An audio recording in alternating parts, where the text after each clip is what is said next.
Hello and welcome everybody. I think this is our 10th monthly national outreach call, which is amazing. And this is the first time we've had such a large panel, so it's really exciting. I'm Virginia Kotz. I'm part of the leadership team here. And in a minute, our founder, Steve Grumbine, will introduce our guests, but I need to go over some housekeeping details. So at the end of tonight's presentation, we're going to have a Q&A. And since this isn't a typical Zoom call, we have both a chat window and a Q&A window. And I don't know, on the computer, they're at the bottom of the screen. I don't know what it looks like on a phone, but I think you'll be able to find it. So put your questions in the Q&A. And sometimes people have questions while the presentation is going on. So put them in there or just put your name. You can either let me know that you have a question or you can write your question and we'll ask it for you. But like I say, we're going to have the Q&A at the very end. And you can, of course, use the chat to chat, but use the Q&A for questions. I'm going to introduce our wonderful founder, Steve Grumbine. Steve. Hey, thanks, Virginia. So today is a very fun, I mean, the subject matter is pretty heavy, but it's still a fun group of folks here. I mean, I've talked to each of these individuals and the information is really rich. But let's start with Bill Black. I've followed Bill Black for many, many years as a MMTer and someone that reads New Economic Perspectives religiously. His books that have come out, such as, the best way to rob a bank is to own one, absolute must reading. But I had the pleasure of meeting Bill at the first MMT conference. And I said, hey, we got to talk. He gave me his number. Took a while to talk. But when we finally did, we did a great show. And ever since then, we've been staying in touch. And I just have been really grateful for the friendship and the insights. But Bill is one of the not one of the, that's ridiculous. He is the leading voice in chasing corruption. And, after talking to him the first time, it became very apparent that most people haven't got a clue about what went into the Big Short. Most people have no clue what went on with the first global financial crisis. Most people don't even know about the savings and loan crisis that put Bill really on the map. But when they talked to me about it, it was so dense. There's so many interwoven conspiracies and real life, like right there in your face kind of stuff. And it's almost overwhelming. But to hear Bill talk about it and to hear the other guys and gals talk about it, it's just must understand, because it is the linchpin to understanding what's going on in society today. So with that, Bill Black is a professor of economics and law at University of Missouri, Kansas City, and the distinguished scholar in residence for financial regulation at the University of Minnesota Law School. He is a serial whistleblower and author of the book, like I said, one of the great titles of all time, The Best Way to Rob a Bank is to Own One. So with that, I also, as I said, interviewed Bill for a Macro and Cheese podcast after the MMT conference. And he introduced me to this mini series called The Con. And I was able to meet up with his partners, Patrick Lovell and Eric Vaughan. And we went ahead and did a show. And that show took me, just all kinds of different places. It was an expansive view of the corruption that is wreaking havoc in our government, in our banking system, in the Wall Street shadow banks, you name it. There is a series of people that are the bad guys, and these folks can really tie it together for you. But before we go there, I want to just say, Patrick and Eric, would you mind introducing yourselves real quick? Actually, Steve, we're gonna have them come after Trish, if you don't mind. Okay. Well, all right. Yeah, let's go ahead and do the Trish thing. I don't have my script here, but go ahead and do it. Oh, yeah. Thank you, Trish. Steve. Hey. Trish, tell us who you are. Hi, my name is Trish Sullivan Rothberg, and I work with the distributor that is putting the con out across the country. And I want to thank Steve for having me on and giving me 30 seconds to say Real Progressives is going to be partnering with us and bringing everybody the first episode of the con. It's a 5-part series at the moment. And Real Progressives has been kind and benevolent enough to show it for free on Facebook, on their Facebook page, to anybody who wants to go to the Real Progressives page or the con page. One of the benefits for myself as a layperson is the con lays it out in layman's terms. It is not confusing. The story of corruption, the lack of law following. I'm going to turn it over to Patrick and Eric and Bill because they know far more than I do. But if you are interested in corruption and the baked in corruption in the banking industry, please tune in August 5th for the con at Real Progressives or at the con series on Facebook. And thank you guys so much. Oh, thank you so much, Trish. And real quick, I met Patrick and Eric through Bill. And we were trading messages fast and furious. And we were in the position where, Patrick so excited about this. He's like, have you followed this? Have you caught on to this? How have we not focused on this? And to hear his passion, it almost made me forget for about 15 seconds how much I focus my time on modern monetary theory, because underneath of the why modern monetary theory isn't exactly taking hold is the corruption, the big lie, and he's caught on to it. And so with that, let me go ahead and let Patrick and Eric each introduce themselves, sort of tell their story, where they're from and why they're here. And this is exciting. Patrick's story, I just really, really grabbed hold of. So go ahead, Patrick. Well, thank you, Steve. And man, it's such a pleasure to talk to you folks, because I think you guys have to be the answer. You guys are hip to the game. You know what's up. I pay attention to everything Steve says. I listen to his podcast, and he definitely amplifies everything that I've got going on in my head. But, I think a really good way to kind of start the conversation tonight, guys, is I'm sure many of you have been following on Twitter and some of the things that are happening out there. But I just saw a whole bunch of threads from folks like Matt Stoller and David Sirota and others. And we know David Sirota in his role and so forth. But they're chiming in tonight on all of these private equity drains of pension funds that involve, of course, McConnell, and that could be tied also to Trump, by the way. And they're showing right now, millions of dollars being drained from pension funds to pay for private jets of corporate executives and billionaires and that sort of thing. And, Steve, you talk about MMT. We're 7 years into this process, right? We came to MMT late in the game for myself, and it's like, bingo, that's the answer, right? But as we started going through this project, thanks to Bill Black, and I'll fill in some blanks briefly on how that came to be, but what we discovered early, and this might be the first time many of you guys are hearing this phrase, but we realized that the only way you can get to a new deal, especially in the shadow or in the footsteps, I should say, of FDR in the New Deal during the Great Depression, was what we've got here, which is a modern day Pecora hearing.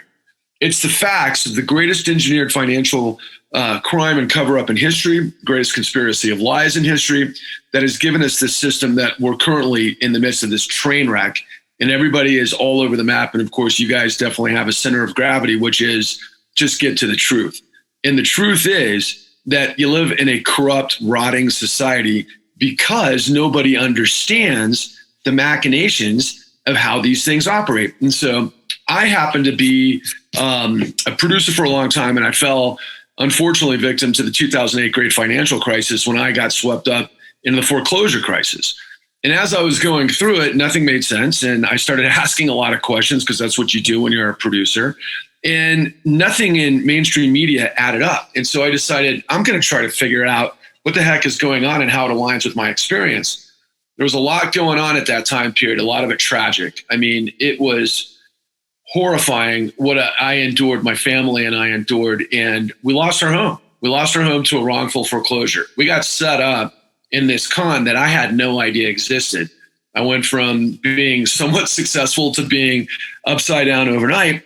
And in this sort of desperation, if you will, to try to find out how things work, I just happened across a Bill Moyer's interview with Bill Black, and suddenly the light went on. And I was like, wait a second, this guy knows what's going on. And so I called Eric, my longtime friend and colleague, and I said, I'm going to reach out to Mr. Black and see where this goes. One thing led to another. We had a very long call. As any of you know from hearing Professor Black, or if you've interacted with him, he is a fountainhead of information.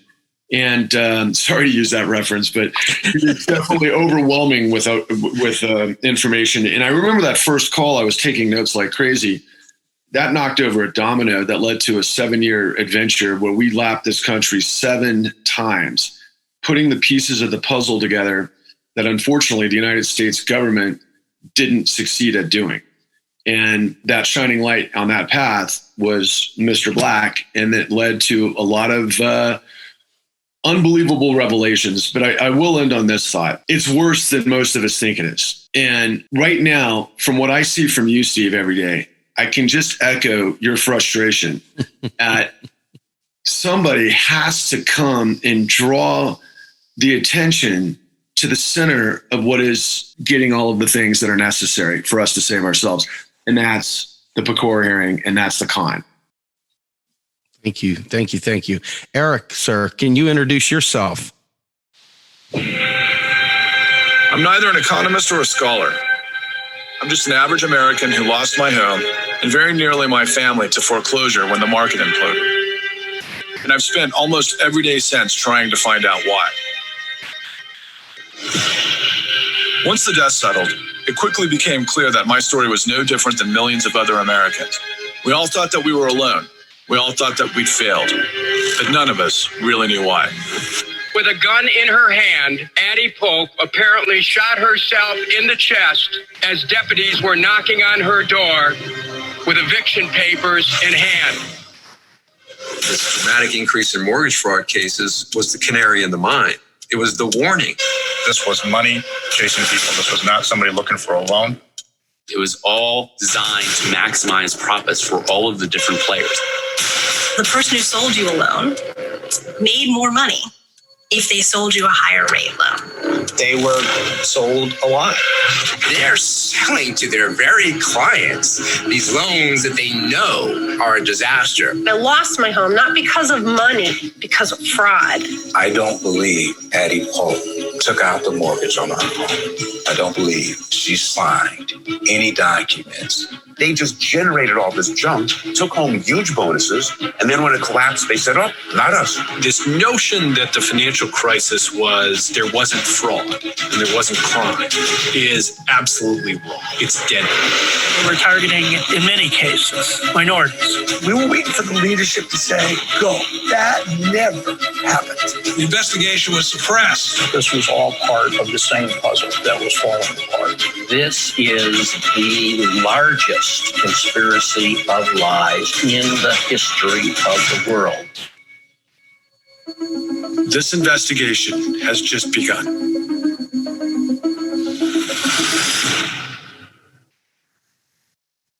Thank you. First of all, my name is Eric Vaughan. I'm the writer-director of the con. And when I say writer, it means mostly the script bits, because Patrick, of course, was was instrumental and probably the leading edge in kind of building the content that we had. And so when I say that with a dose of humility. Thank you for having us, first of all. But when Patrick called me in spring of 2015, we'd be on the phone quite often over the years. We worked on a show that Patrick had spoken about, and that ended in 2007. And we maintained our relationship, and we were always talking about about doing different things. We did jump onto a couple of different projects, but ultimately it was like that spring in 2015 when he called me, and he just had all of this stuff where it's like he gathered all these articles and all these, and had all these book suggestions and everything like that, because we're trying to figure out how to move further than what our original documentary Forward 13 had gotten to. And to a certain extent, I had almost given up because I didn't know where else to go, and so I just thought, okay, it's time to move on. But Patrick persisted. And one spring day, he calls me up and he has all this information. And I'm listening to him, I'm going through all this materials. And I was just like, you know what? I think you're right. I think there's something here. There's something to pursue. It was that summer, I was watching television, and the Jinx was a show on HBO about Robert Durst. And I saw what kind of a reaction it was getting. And it was very powerful, and because it was like this true crime, in-depth discussion about this criminal and all the different things that he did. And it occurred to me at that point, because I'd also just finished rewatching Inside Job for I don't know how many times, and it occurred to me that, you know what, this is how I want to go with this. And I talked to Patrick about it, because when I watched Inside Job and Park Avenue and several other really great pieces that talk about the financial crisis from the top down, even though they mentioned people on the street, the people, you know, who were kicked out of their homes and stuff like that, it was never about them. It was always about, you know, these meetings that were happening behind closed doors and, you know, in the high rises in Manhattan and in the halls of power in DC. And it felt incredibly bloodless to me. And it really made sense to me that what hasn't been told is the story from the ground up. Because what's just like a change in a few decimal points on a spreadsheet over here turns into, in the case of Addie Polk, blood over here. And it wasn't just her. There were tens of thousands of people who had similar experiences to Addie Polk and ended up trying to end their lives because of the despair that these multiple crises created. And it became very clear to me that that was the way to tell this story. That was how the story has not been done. And also, I had to face the fact that I'm not an expert on financial crime. I'm not an expert on policy. I'm not an expert on any of these things. And so ultimately, I had to create, with Patrick and Adam, our other partner in this, a documentary that I could understand. And I figured that if I could make a documentary that I could understand, or Patrick and Anna, that we could understand, then maybe there's a chance that a lot of other people could watch and understand to the same degree that we were quickly accruing. Because the multiple trips across the country that Patrick spoke about, it was amazing how much you learn, how much you understand you don't know, and then how much more you learn. It's just this unending process. And after the many years that we had been working on this, and so much just sweat and tears and just difficulty, because this was not an easy process at all, we finally came up with the project that we have now, the 5 episodes that are coming out now, and there's more to come. We have plenty of we shot so much information, we got so much material, that there is a second season's worth of material that we have, and we're hoping to be able to get to. And so that's the big thing, is that there's so much information out there that wasn't getting out to people. And it was so critically important that not only could we get it out to people, but that we could get it out to people in a way that they could understand. Because that's how you change things. My last little note on this is that the other guiding light that I had in writing and directing this was Spotlight. Everybody knew, in their own funny way, the rumors of Catholic priests, being, playing with altar boys or whatever you want to call it. And it was always a joke, right? I mean, I grew up Catholic. I heard the jokes. It was always like a little snicker, but nobody said anything. Nobody did anything about it. There's no facts to back it up. Then Spotlight comes out with their article about the Boston Diocese, where all of a sudden those rumors, those murmurs that always existed had names, dates, places, facts. And because of that, it turned into a movement. And there was a reckoning that was pushed into existence. And in the deepest part of my being, that's my greatest hope for the con, is to be able to have that actual real data that people can crystallize their thoughts about and say, now it's time to act. Because everybody knows that, oh yes, Wall Street's dirty. Oh yes, the system's rigged, but they don't know how.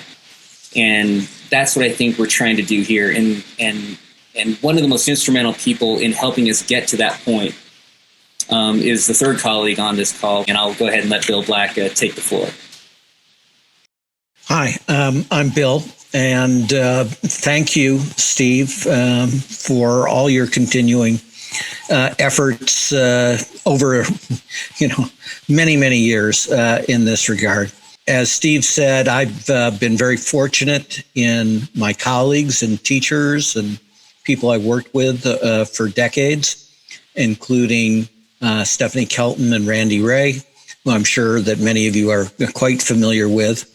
And just in terms of MMT, my work is stuff you probably haven't focused on, but it's in what we call the microeconomic foundations. Now, let me switch to this project. I have no financial interest in this project. Everything I do on it is pro bono, much to the distress of my poor long-suffering spouse of 41 years in 6 days, assuming I will last the 6 days for these type of thing. The call I got, Patrick talked about giving me a call. I was in Quito, Ecuador, for 5 months, training Ecuadorian public officials to do anti-corruption, anti-fraud gigs and such. So my primary appointment's in economics. I have a joint appointment in law. I'm a recovering litigator. It takes a long time to recover from litigation. I have a doctorate in criminology. My specialties there are in elite fraud and corruption, and those are always linked. This is something, forget what you study in the savings and loan debacle.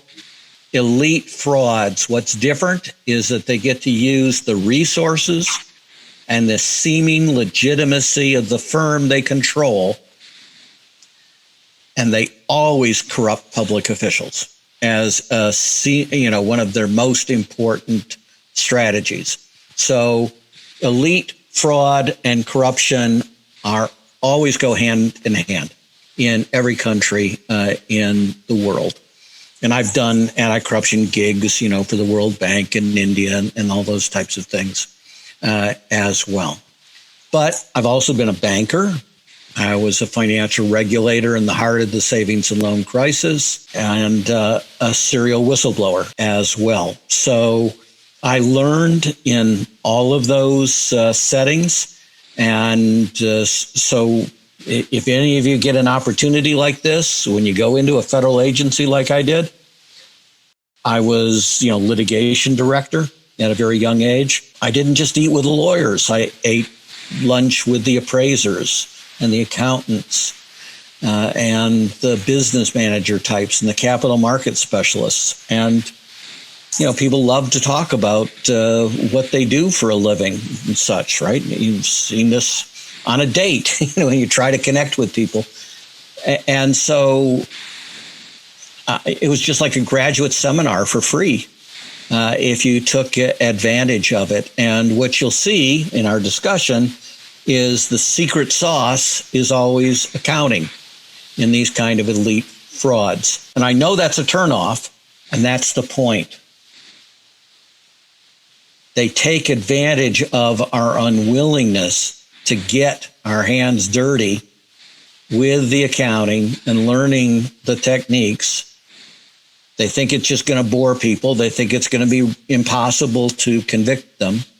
But you'll see as we get into the substantive discussion, a huge part of our message, which is so consistent with MMT, is the government can succeed. It's this belief system that has carefully been sown for decades that we cannot succeed, that we just have to trust in Wall Street. That is absolutely insane and absolutely wrong and absolutely has to be destroyed as a mindset. Thank you. let me just start with this. When is the launch date of the con? When are you all planning on actually delivering the premiere and so forth? Tell us a little bit more about when we can expect that. The premiere will be the evening of August 5th on Facebook Live. And that'll be a free premiere of the first episode. And following the first episode, there will be a panel discussion that will include the three people that are on this panel, as well as some other folks also. After that, there will be a virtual cinema release for the next 2 weeks after that, and then it will be available for rent after that. Okay. So I know that we have some questions, Virginia.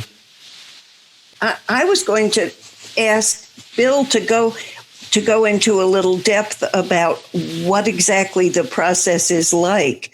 You know, one of the things you just said is that is about corruption. Do people bring, write checks to the regulators? How does that corruption work? Or is it subtle? Is it blatant? How does that work? Sure. It works in lots of different ways in different times and settings and countries and such. And one of the good signs as to whether there's any residual rule of law is whether they bother to hide it. Let me give you an example. I won't go through the technique because we actually use this to spot fraud, the specifics of it, but here's the proverbial bottom line. We're looking for bids, in this case, that are a cartel, right? A group of folks have gathered together that are supposed to be involved in government procurement, and they're rigging the bid to make sure it's a high price, and then they rotate who the winners will be, right? Classic cartel type situation. We use a technique that trips up a number of those things. And that technique that we use could be defeated if you simply paid, in the Indian context that I was talking about, 4 people to do something instead of 1 person to do something. And the quasi-taxi, the 3-wheel taxi that you see in Delhi all the time, that costs right about $1.25, right? So for $3.75, or 4 times that, $5, you could defeat our screen. Nobody defeats our screen. Why? Because it ain't worth $5. That tells you how bad the situation is. So normally, of course, people aren't using that screen, and that's the point. There's almost no anti-fraud and corruption prevention, so you don't bother to invest. Now, in the United States, usually I'm talking about corruption with a small c. So the terrible, terrible thing about the savings and loan debacle, for example, is, to our knowledge, only one regulator was actually corrupted in the classic sense of being bought and paid for. And one of my career limiting gestures, CLGs, that makes me unemployable in the federal government is that I blew the whistle on him. He was a presidential appointee, and he had to resign in disgrace. And he was getting paid off by Charles Keating, the most infamous fraud in the savings and loan debacle. But for most of the regulators, the problem was they didn't believe it was appropriate to regulate, right? They believed the Ayn Rand, Fountainhead, Atlas Shrugged stuff that, we were always dumb and always wrong and always late, and we couldn't do anything effective, so we shouldn't try to do anything effective. And besides, anybody wearing a nice suit was probably doing the right thing, which is really bizarre because this was the 1980s, and the guys were wearing polyester plaid suits in the savings and loan industry. So they didn't even have to wear nice suits to get this presumption that they must not be cheats. The politicians, they were getting corrupted through the usual, right? Lobbying expenses plus political contributions. And I, allegedly humorously suggested that what we should turn one of our receiverships into was a PAC, Political Action Committee. And we should just bribe the members of Congress ourselves. And we could have saved, $20 billion because congressmen come so cheap, right? It's chump change from the perspective of a corporation to make a political contribution that will put you on a first name basis with any senator in the United States. And so the trade association we're fighting against was political scientists considered it the 5th or 6th most powerful trade association in the country. And they had a quick hitting squad of 500 CEOs who guaranteed that they would be in Washington, D.C. within 48 hours of the call to action. And every single one of those 500 CEOs on a first name basis knew both senators and typically 3 members of Congress. And so they would just come to Washington, D.C., and they would walk through the chambers and you would be annihilated. I still have the scar tissue from all of this. You just absolutely wiped out. And all the leadership positions in both political parties within Congress were opposed to us at virtually all times. The one great exception being Henry Gonzalez, who came to be the House banking chairman through bizarre stuff type of thing and really helped transform that area. But just to do it super short, a majority of the House of Representatives, including a majority of both parties, co-sponsored a resolution, and the signatories included the entire leadership corps of both parties in the House. So it was not just a majority, but a unanimity among the people in power, calling on us to stop our re-regulation of the industry. And we said politely, you, and we continued to re-regulate the industry under Ronald Reagan. And that's why the savings and loan debacle didn't become a great financial crisis through that iteration. But as the con tells you, the great financial crisis in many ways is the third phase of the savings and loan debacle. Yeah, I want to just thank you for saying that. When we interviewed you the first time, you talked about the different acts of this, horrible, let's call it a coup of our financial system, in the United States. What I would like to know, I guess, from the gang here, being that I do know a little bit about this, the one that's probably most prevalent in everyone's mind is the crash of 07, 8, 9, and in many ways still going on.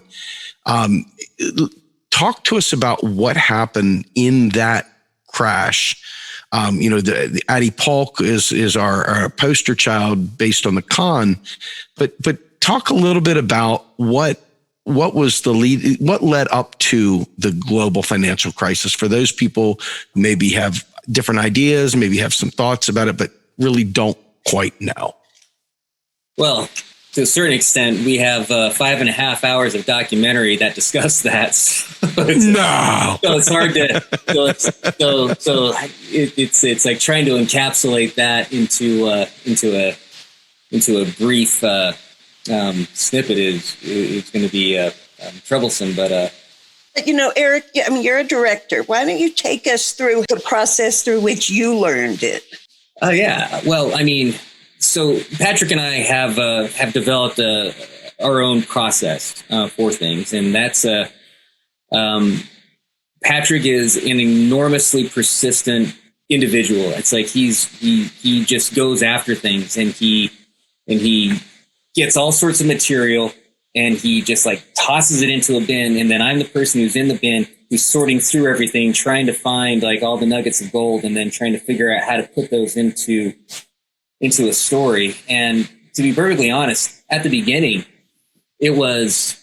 we knew from other materials, other articles, reading, legal, materials and what have you, that there were certain people who knew what they were talking about, that seemed to have something, to say that was worthwhile and fruitful, that seemed to, match up with the story that we're trying to put together. And so Patrick would go, he'd find those people, and we'd get these interviews, and then we'd go, and Patrick and I would start prepping and figuring out what we were trying to figure out from them. And then just after collecting just so many interviews and so much information, it just got to a point to where it's like, okay, I have to sit down and make sense of this. And so a lot of it is just, it's simple. It's very similar to, I hate to use this as a metaphor, but it's sort of similar to like mountaintop removal mining, right? Where it's like you just go through all of this material and then process it and process it and process and try to come up with something at the end. And so initially it was just this mammoth process of going and trying to find information and trying to get as much information as we could and trying to figure out at that point, almost like a jigsaw puzzle, how these things fit together. And just like a jigsaw puzzle, as you start piecing things together, eventually an image starts to form and the piecing together becomes much quicker. And finally, when you're getting to that very end, it's very fast. And you know exactly which pieces that you're looking for and how to fit them in. And, it started off quite a bit with some of the key whistleblowers, because their stories are the most glaring and obvious that, okay, there's something obviously wrong here. And so starting off with the whistleblowers was probably one of the best things that we did. And when I say the whistleblowers, I mean people like Richard Bowen, Mike Winston, Gary Aguirre were like the three chief ones. And then, of course, Bill Black was in that first group also. And the amount of information that we gathered from them created a bunch of paths that allowed us to follow. And it was just years, literally years of following these different paths, these different threads, one person leading to another, leading to another, leading to another, until finally we got to a point where it's like, I think we have the story. And that's sort of how the piecing together occurs. But I think Patrick might have some insights on, more detailed level. Can you tell us what just shocked you? What was the first thing that shocked you? And take us through that, Patrick. First thing that shocked me was me getting thrown upside down, standing on an edge of the cliff, wanting to throw my life away for something I didn't have a clue of what happened to me. I honestly, nothing made sense. And I come from the school of, asking questions. I've been a producer forever. This is what we do in our business. And, you become a bit of an investigator. And especially when you become a senior producer on a television show, you got to ask questions of people who are writing the checks a lot of the times. And so I never considered myself naive or foolish or a sucker. And so when I was going through this process, after I got spit out the other side, it felt like, honestly, I felt like I got spit out in the desert without any clothes. And I had, my family to protect. I had to protect my family, but we were toast. I'd never experienced anything like this at the time. And so, I'm looking down the barrel of my own life, so to speak, right? I'm like, nothing makes sense. The American dream is dead for me. I'm a failure. Obviously, I'm foolish. I'm nothing like I thought I was. But then all of a sudden, I started asking these questions. And I'm like, wait a second. Nothing's adding up here. So that's how we started piecing the thing together. And what is the most shocking thing that I found? Well, every single time I opened up a door, it got more shocking. So Eric had always said, well, wait a second. This reminds me of a RICO case. Why don't we just investigate from the bottom up what happened and explore that question? So just by happenstance, Eric was living in California. He ends up relocating to Akron, Ohio, because his wife's from there. And he transfers his studio there. And we're in the midst of this whole development process. And like he had mentioned, we had already, and that's a huge part of the story, found the whistleblowers. And the way I found the whistleblowers initially was I'm reading all of the articles that exist on the subject. And I'm starting to piece this thing together. I'm like, wait a second. this writer's not talking to that whistleblower who represents this piece of the puzzle, and that writer's not talking. Everybody created a cottage industry of like creating silos and telling different parts of the story. And I'm kind of a big picture guy, and I'm like, wait a second, this has actually got a pattern here, right? And so that's obviously what led me to Mr. Black. And then, of course, he pulled the curtain way back. But as a result of that conversation with Eric about RICO, he had since relocated to Akron. And I'll never forget the day. I will never forget the day as long as I live. He calls me up and he says, hey, I got this story I kind of want to pursue. Turns out it's within 2 miles of his new studio in Akron, Ohio. And it turns out to be this African-American woman, 91 years old. She had shot herself 5 times in the chest the day the sheriffs had come to evict her from a home that she lived in for 4 decades. And it was a New Yorker article. And I read through it and I'm like, well, wow, that seems to have like a lot of the earmarks of everything that you had said years in advance that checked off all the boxes of what made sense to you. So boy, am I, all for pursuing what this story might be. And as we started to unravel the story, again, it's another miracle, because before that, Professor Black had taught us that there was an actual method to the madness of predatory lending. He explained to us in their own words that the industry sought to find the weak, the meek, and the ignorant. That's their words. And ultimately, I started to understand predatory lending. I remember at the time, Senator Elizabeth Warren was talking quite a bit about it. And it just didn't make sense to me because, like most Americans, I'm like, well, wait a second. You get a loan, right? You're lucky because the bank looks into it as a good credit risk. You get into a deal. You're supposed to know the terms. You're supposed to obviously be responsible. You're supposed to have stability. You're supposed to be able to pay back your loan. So it just didn't equate. What predatory lending? It was just like this thing, just like fraud, right? I kept thinking about fraud. I'm like, okay, fraud is criminal deception. Isn't it? And yet it kind of felt like it was being expressed to me from all the parties, especially the Clinton sort of 2016 round, as it was like shenanigans, as I recall they said in the 2016 election. And of course that came the mainstay. But as he's if it wasn't shocking enough, right, that this elderly woman was evicted from her house and had to shoot herself 5 times in the chest because she didn't want to go homeless. Well, let me tell you something. That was just the beginning. What we end up finding out is that Addie Polk was a victim of stuff that you'll have to watch the series to understand because we don't have enough time to talk about it. It's insanity. It's incredible. But she opens up this Pandora's box. We walk through this door and it leads us right to this Summit County task force who has an AG who decides to prosecute the bad actors in Northeast Ohio under RICO. Now, remember, I said at the outset of this stream of consciousness, Eric said, why isn't this prosecuted under RICO initially, right?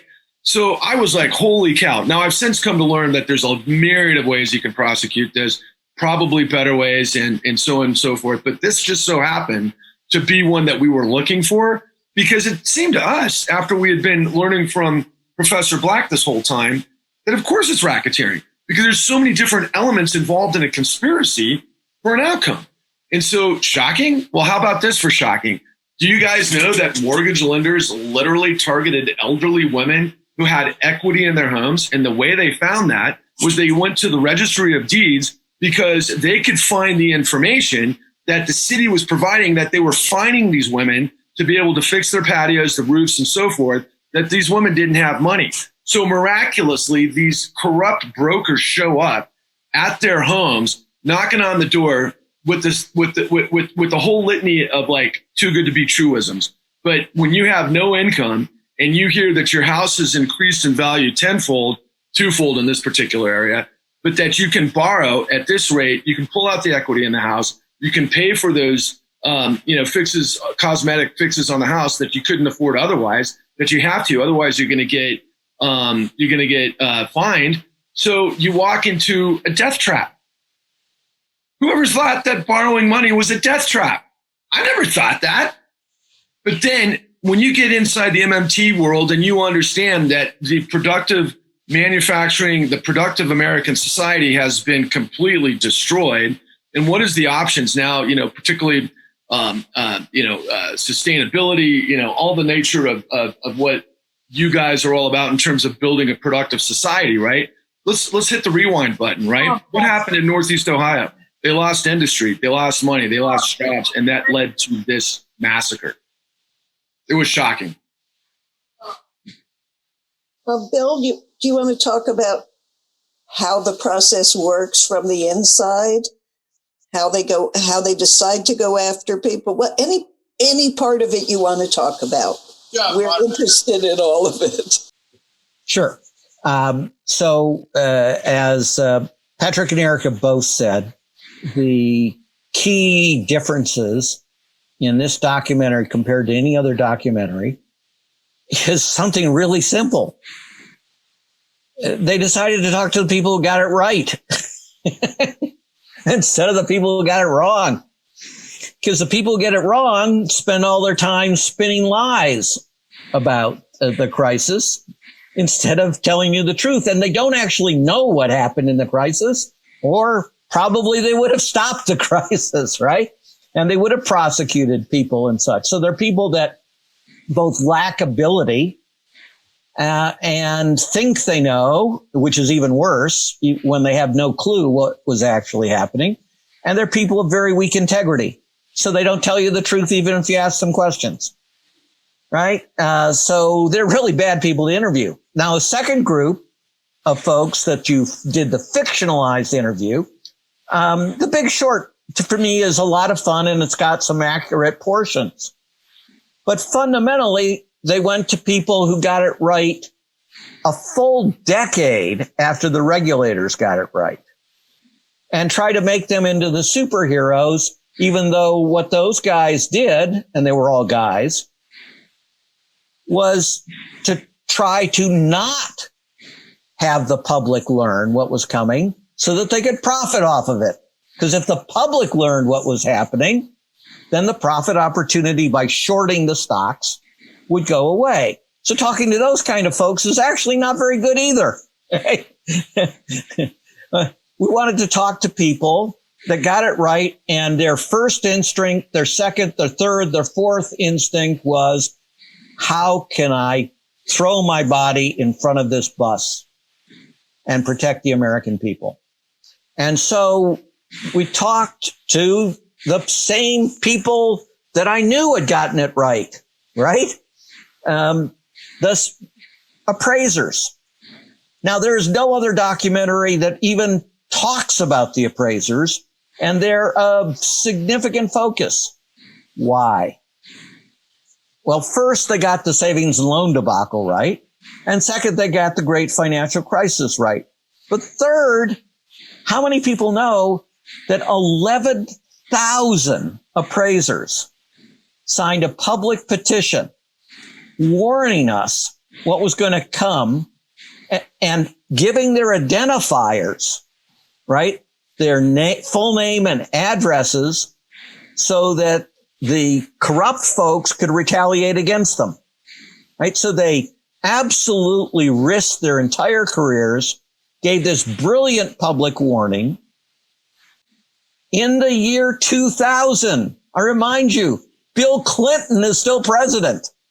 That's how far back we're talking about. And it's the perfect warning. It's unambiguous. Only lenders and their agents can extort appraisers to inflate appraisals, and no honest lender would inflate the appraisals. And then something miraculous happened. We actually took surveys, we the public, took surveys, and they're like the great years, 1983 and 1986. So 1983 shows 55% of all the appraisers had personally been extorted in that year. 1986 shows the percentages up to 90%. This creates what we call in criminology biz and the econ biz and the regulatory biz a Gresham's dynamic. Really important concept. Now, Gresham's dynamic, you gain a competitive advantage by cheating, and that makes market forces completely perverse, where bad ethics drives good ethics out of the marketplace and fraud becomes dominant. And this is our theme. That warning the appraisers are sophisticated folks. They sent it out to every one of the federal regulatory agencies. And the response? Crickets. Then we said, I told him, well, you got to get the other guy that gave the great warning, later, but September 2004, which is still really early. And he's, no one you would ever listen to. He was the senior FBI official in charge of mortgage fraud. Wow. And he was so worried, he went and publicly testified and then gave interviews to everyone that would interview him in September 2004, saying there's an epidemic, his word, of mortgage fraud, his word, and predicting if we don't stop it, it's going to cause a financial, his word, crisis. And on tape, this is one of those moments that I call the beer stein throwing moment, when if you're in a bar, you want to pick up your beer stein and throw it through the goddamn television in the bar where you're watching the con. Patrick asks, so how many regulators got in touch with you in response to your warning? Goose egg. 0. Crickets. All right. So these are people risking their careers, and you'll see there's all kinds of other on the FBI and Justice Department end of refusing to prosecute. And then there's, the warnings of the regulators. I told you this is the third act in many ways. This combination of fraud, appraisal fraud, and what we call accounting control fraud, where you deliberately overstate asset values and understate loss reserves. I told you the secret sauce is accounting, produces a sure thing. Actually, 3 sure things. 1, the lender will promptly report record profits, and I mean that. They will report that they're among the most profitable banks in the world. 2, modern executive compensation will promptly make the CEO rich. And 3, down the road, years later, it will cause catastrophic losses to the lending institution, which all of us will end up paying for, right? Unless you take a real view of MMT type of thing. We can get into those details in another type of talk. So where did this begin? Like all good fraud and predation schemes, sophisticated ones, it began in Orange County, California, which literally U.S. authorities have designated as the financial fraud capital of the world. And guess who had jurisdiction over them? Because I was a regional regulator at that point. And so the examiners get it right the first year this begins. This is liar's loans, right? Except they're not called liar's loans yet, and they're brand new, and we have no loss experience. And our examiners get it exactly right the very first year they see them. And they say, this makes no sense. If you don't underwrite the borrower's ability to repay a loan, which is what a liar's loan does, then you will produce a disaster. You will produce accounting gains, but you will produce a disaster for the institution. You need to drive these out of the industry. And by 1994, we had, and the last entity, this is why we call the great financial crisis the third phase of the savings loan debacle, at that point goes dive, emergency crash, dive, and says, we got to get the hell out of this industry because these regulators are going to put us in jail. And so they voluntarily give up their federal deposit insurance for the sole purpose of escaping our jurisdiction, because we only have jurisdiction over insured institutions, which brings us to the next beer stein throwing thing, because Congress, God forbid, actually does the right thing. In exactly this same year, 1994, when AmeriQuest, which we also Patrick interviewed the author of The Monster, which is all about AmeriQuest. I highly recommend that everyone read that book, right? So everybody knows there's this huge, obvious fraud where they literally inside AmeriQuest call the room the arts and craft room, right? Because and the smell of whiteout, God help me, the smell of whiteout in the morning. I love it, type of thing, right? So this is just a blatant fraud and predation. Congress passes a law in 1994 that gives the Fed and only the Fed the authority to stop all of this. And all kinds of people, and the con puts many of them on camera, warn the Fed. This is a disaster. Use your statutory authority. Stop them. Guess who's chairman of the Fed? Alan Greenspan. And why is he chairman of the Fed? Because Bill Clinton reappoints him twice. A partisan Republican, literal Ayn Rand groupie. Ayn Rand's executor of Ayn Rand's will. Guess whether he's going to be willing to regulate and protect the country. And of course, he refused, and Bernanke refuses. And I'll just leave you with, after we show you how we were able to get over 1,000 felony convictions of the most elite bankers in the savings and loan crisis, and how we were able to get over 800 of the most elite folks in the Enron era frauds, you're going to see a third beer Stein throwing moment when Pelletier, top federal prosecutor, super successful, not part of the chicken club, says, in fact, you saw it in the clip at the beginning. We were waiting. We knew how to succeed. And we never got go.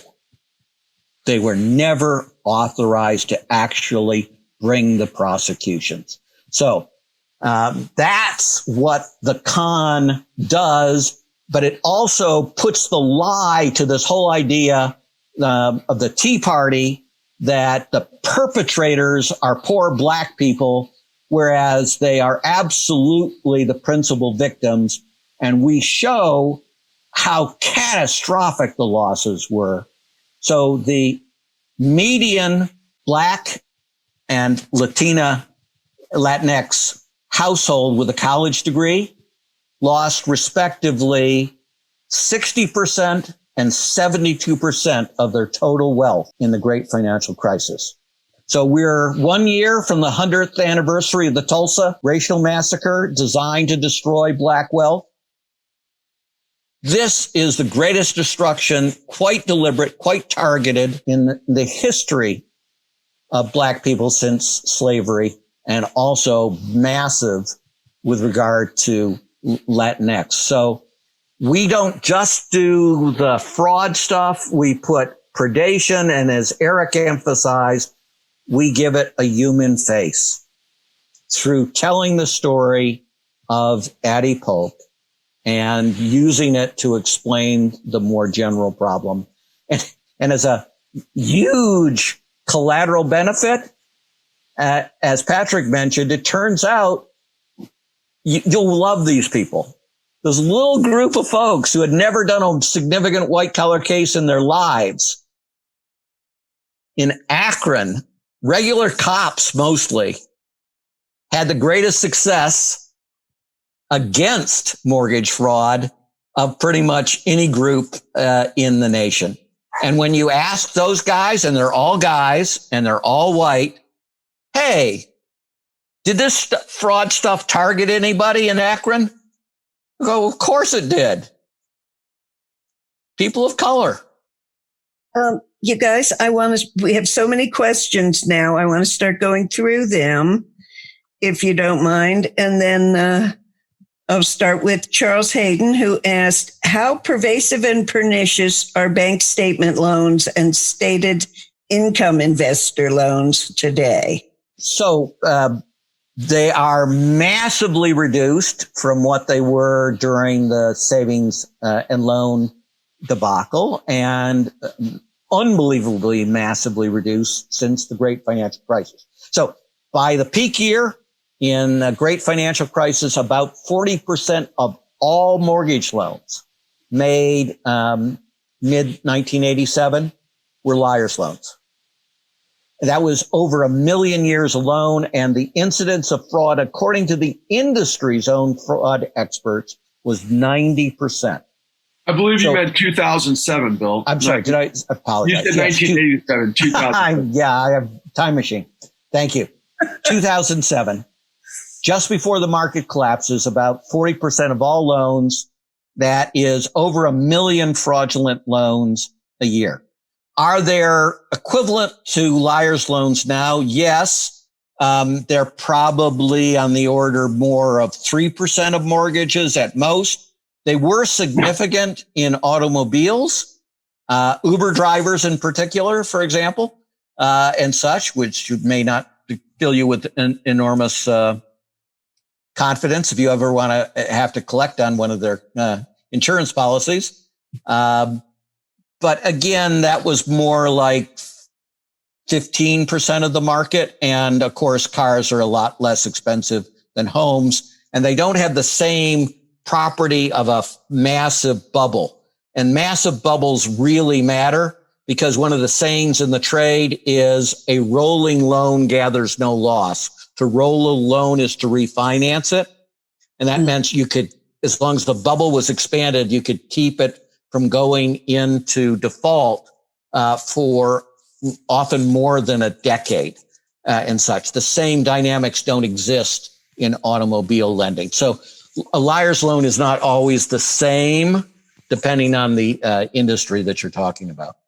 Okay. I'd like to plug. Can I plug in a comment here, guys? Or Virginia, were you going to? No, go ahead, please. So, first of all, you can see from my distinguished colleagues that you're getting a lot of information, and a lot of information that I can tell from the questions here from a lot of smart people out there, many of whom are very aware of what we're talking about, and some really trying to come to grips with this whole thing as if, what can we do if it's that pervasive? And I want to just make this point briefly, because the con is not an autopsy of history. As Bill mentioned, it's the third act of the savings and loan crisis. But what are we in the midst of right now? What do we want to term that 5 years from now, right? We've got everything from September of 2019 with repo emergency funds to commercial loans, which was in the $7 trillion range. We've got now this revelation of the $60 million fraud in Ohio yesterday, actually in Akron, I believe, right, Eric? Anyway, I'll come back to that. Yeah, Cleveland, Northeast Ohio, regarding First Energy and a politician, mega corruption situation. But then, as I opened up with, obviously this revelation of stealing from pension funds, the hedge funds, and these huge, like BlackRock and Steven Schwartzman involved with the likes of Mitch McConnell and Trump. This is the con, which is our system. And we continue to get railroaded in this catastrophe on top of the COVID disaster. And it seems to me like there's 3 or 4 mega disasters happening at the same time. And when I listen to Steve and I listen to where you guys are in MMT, the two questions that always permeate in my mind is how many people understand the true cost of the 2008 great financial crisis, and to understand also that it was based on an engineered criminal conspiracy that led to a massive cover-up.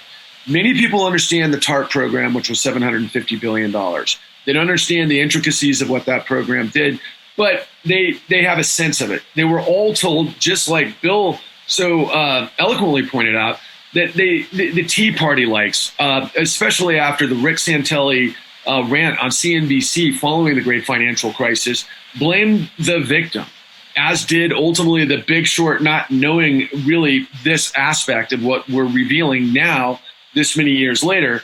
And what does that mean with regards to MMT and everything that you guys have been talking about? Well, the real cost of the 2008 financial crisis, in terms of what the Fed pumped into the system to save the banks and the global calamity that had happened because of the derivatives fallout, was to date and this is through the Levy study, and we got this from Better Markets, and I hold this to be as on the money as it is from the numbers that I've seen. $29 trillion. With how many prosecutions did Professor Black say? $29 trillion for this many prosecutions of a criminal syndicate.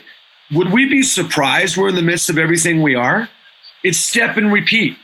It's the story over and over. So if MMT, I believe, is going to see a light at the end of the tunnel, that hopefully we can get to that New Deal, that Green New Deal, and all of the other things that you guys have been front and center on, really going back to 2016, or probably way, way back, but obviously when Bernie got involved. And the big question that I have is this the first time anybody's hearing this? Because what I'd like to know is, why hasn't the people who care about the working class, the minorities who've fallen on short term, why haven't they the ones been to tell you yet everything that we're telling you now? I don't understand why we're in this position, but we hope that 2 weeks or 3 weeks from now, that everybody that needs to tap in to the realities of this story can come to it. And I'll give you a final example before I hop off of this point. 2 weeks ago, no, 2 days ago, let's see, what are we now? Wednesday, 3 days ago, Sunday, last week, we had a Twitter storm from Warren Gunnels, from David Sirota, and many others, including incredible journalist David Dan, that off the heels of all the insanity that's going on with Bill Barr and the SDNY with regards to Berman and Clayton and the cover-up of Deutsche Bank and all of that stuff that's happening right now, because of whatever we want to, encapsulate our perception or perspective, or just what's on full display of our Attorney General Barr. All of that intersection of that activity is just a continuation of the people in power allowing this criminal rot to continue unfettered. And where is all the money going? Where is the CARES Act money going? So at the end, it just seems like somebody's got to step up and hold up the truth so the American people can understand we have been targets and victimized of a corrupt system that knows no end. So, hey, Patrick, this is Steve. And Bill, before you go in there, I want to make a point that I think is vital. You hit the nail on the head. There's a lot of people that care about this stuff, but they're not bringing these things out. This is a departure for me because my primary focus is macro. To Bill's point, this is a micro issue, though it has macro implications for sure. But what I want to state, and I hope that you all take this in the spirit in which I'm delivering this, you guys are my tribe because you are pissed off and you're not watching your language, because the fact of the matter is people are really freaking dying right now. And it makes me enraged. The gentleman's club, the legs folded across and the pinky out during tea as we're watching people effing die. And I want to just drop a mega F-bomb because I'm so angry. Patrick, you and I have talked about this. I almost lost everything in the global financial crisis. It's what got me started into this MMT thing to begin with. It is when I realized the calamity that I was facing.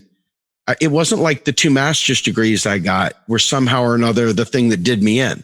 It was this whole big freaking charade we're living in. And you guys have brought it out. So I want to thank you for not being dainty. Thank you for not being gentlemen. You're gentlemen, but you know what I'm saying. I want to thank you for not pulling punches and screaming into pillows. You all are my heroes, and I want to make sure I state that unequivocally, because I really have very little tolerance right now for the people that are putting their pinky out during this, because people like myself are suffering immensely, and I know people are doing even worse. So you guys are really heroic in my book. Thank you. Anyway, right back at you, Steve. Thank you so much. That is exactly why we made the con, and why we made the con the way that we did, is because this isn't to me so much about the people in the glass towers in Manhattan. This is about the people in the poor neighborhoods in Akron. And that, what you just said right there, Steve, is exactly right. I don't think people know how much this hurt. and to what extent it hurt people. And if anything comes out of this is people to understand that either if you were one of those people that were hurt, that you're not alone, or on the other side, if you had no idea that people were hurt like this, that you were going to be faced with that right now and hopefully do something about it. I'm going to go to a few more questions. Cheryl has a question. She says she's not a fan of speaking on video, so why don't we just go ahead and read hers off for her. Cheryl stated, how do we get corporate interests out of healthcare when they've sold hospitals on products that dictate their every move, software that directs patient flow, outsourcing data collection on quality measures, along with the more tangible observables? Would like to learn how to fight from other successful efforts. Please help. I'll take a crack at it. This is actually why a really progressive answer to healthcare is critical. As long as you fight it under a current system in which it's tied to employment and there are all these Cadillac plans, you've sowed division among the American people, right? And it's always, we can't do any of that. That might hurt some folks that are on this kind of plan. But you're now seeing with COVID and mass unemployment, one of the critical reasons why any health plan tied to private sector jobs is utter insanity, right? You'll lose the jobs and your protection goes away.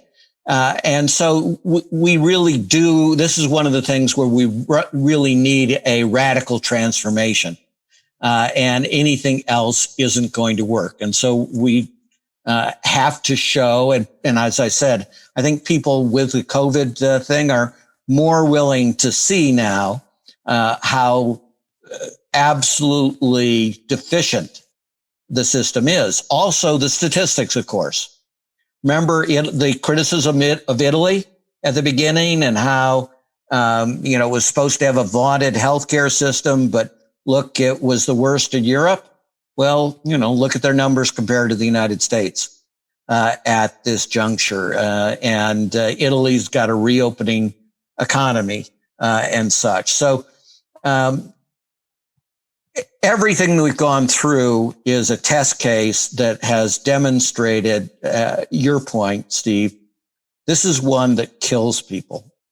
It kills, in this case, at least 100,000 people more than it needed to, even with Trump in, right? We would have been protected against the worst of Trump if we had real health care.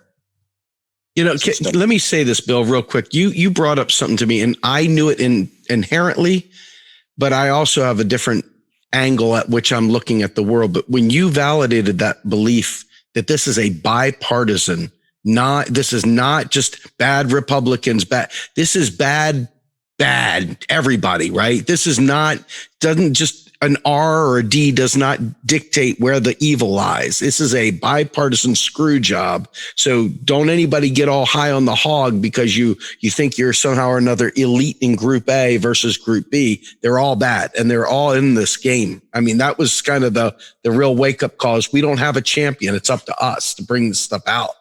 Because does everyone know historically, by the way, why this happened? I had the luxury of doing the interviews with you, so I kind of know a little bit of it. Yeah, this is all World War II evasions of wage controls that produced this. Explain that, please. Sure. There were wage and price controls, and John Kenneth Galbraith was in charge of them. And so corporations looked for ways to evade them, and benefits were basically not capped. And so you offered this really generous healthcare benefit to evade wage controls. And of course, it was an immense shortage of workers. So anything you could do to get a competitive leg up was a huge advantage. And that is the origins of these plans that persist today. 80 years later.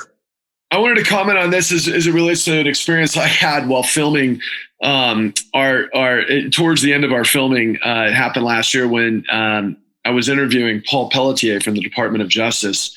Bill kindly introduced him to us, and we got him on camera, and we had this phenomenal interview with him. And as Eric will probably grimace, I have a long history of really asking, broad questions to start the interview to narrow down, because I'm trying to get a perspective on the history of where these guys are coming from. And we get through this whole process, and at the end, I'm trying to add up, well, wait a second, wasn't the FBI talking to the DOJ? Where were the criminal referrals? And like Bill pointed out earlier, there were no criminal referrals. And I kept thinking to myself, well, as huge as this was, is how so many people came up, probably, well, as we pointed out, 11,000 appraisers, rang the warning bell as early as 2001. There were thousands. 2000. There were thousands of warnings to all the people that mattered who could have stopped this, Alan Greenspan being at the top. And so I asked Pelletier, wait a second, well, what's the DOJ doing at this time period? And, why isn't this on their radar, right? How can the department? And he says, well, we were busy with our number one concern, which was healthcare fraud. That was in 2007. And I'm thinking or 2006, 7-ish. And I'm thinking to myself, what's going on now? It's probably beyond our comprehension.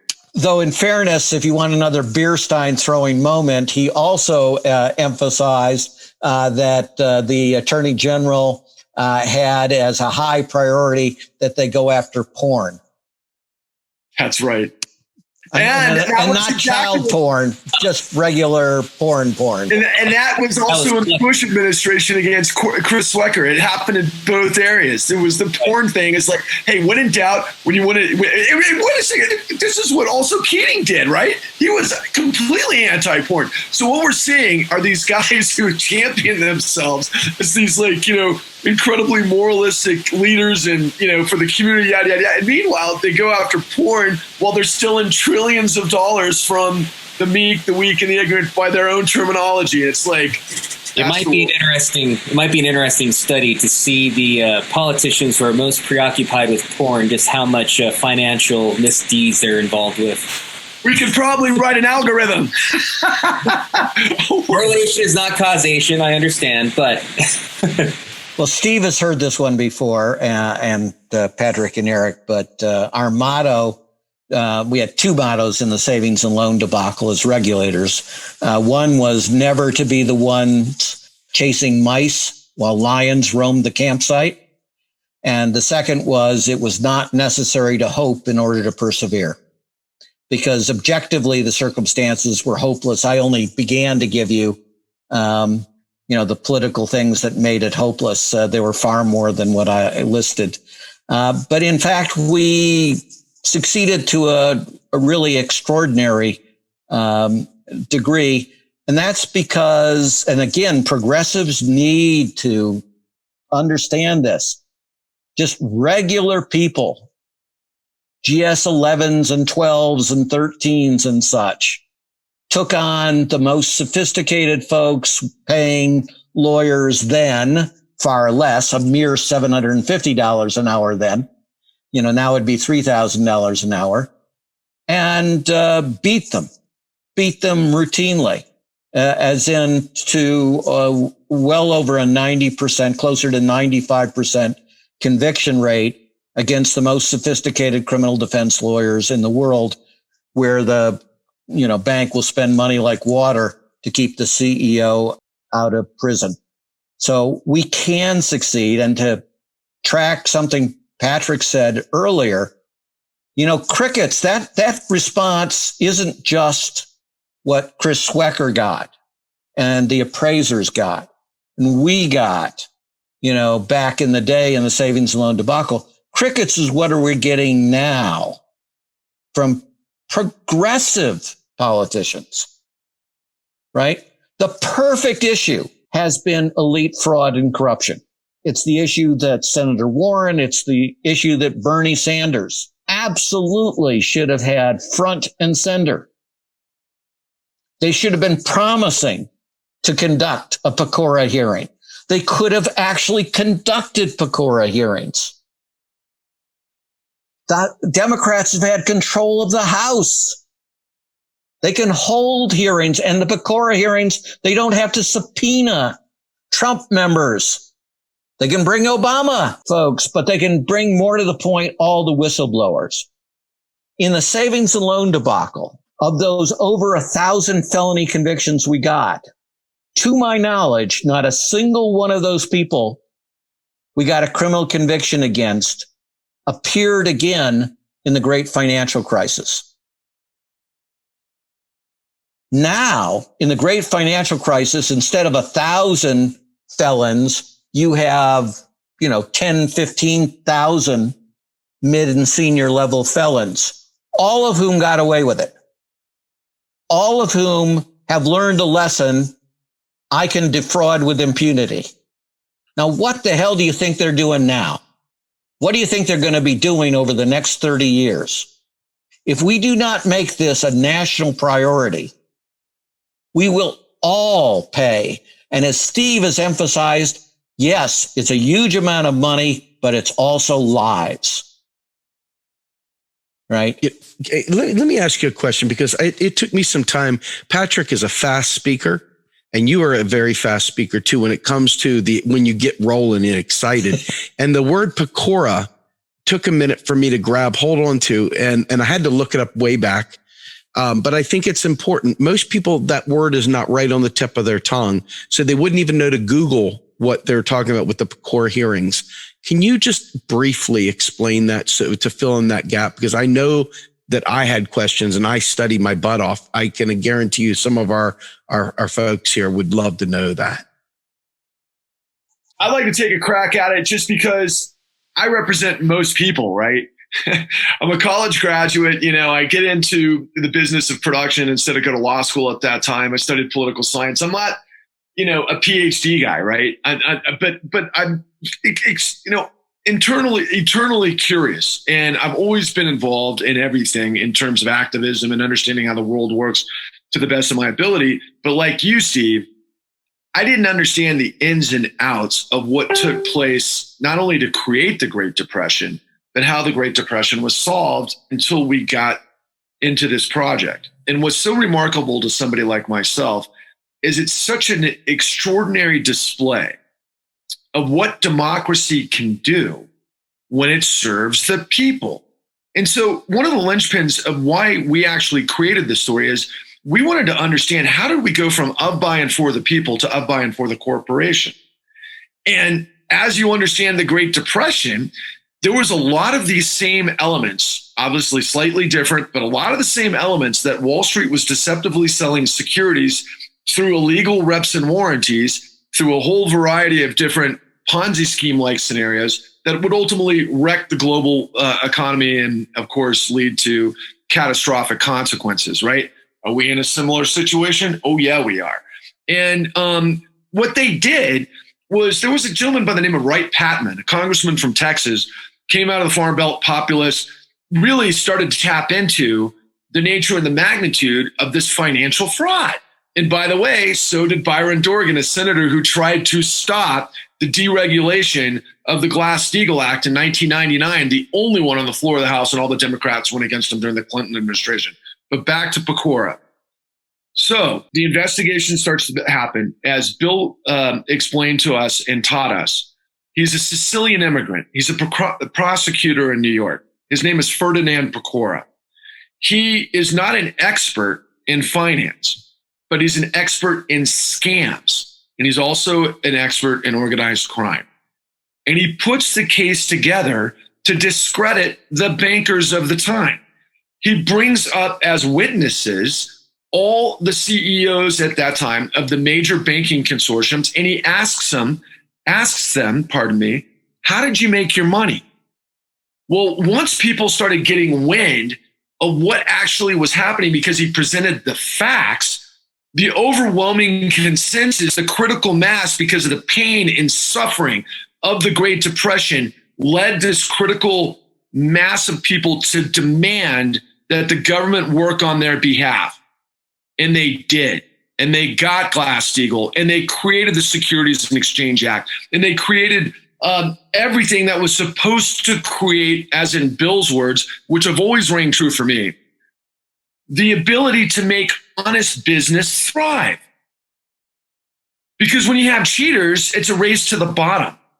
And there's more to that, by the way, that Bill taught us with a gentleman who won the Nobel laureate, Mr. Akerlof, for fishing for fools. And that's another thing that we present in the con in terms of, again, the regulators knew what to do.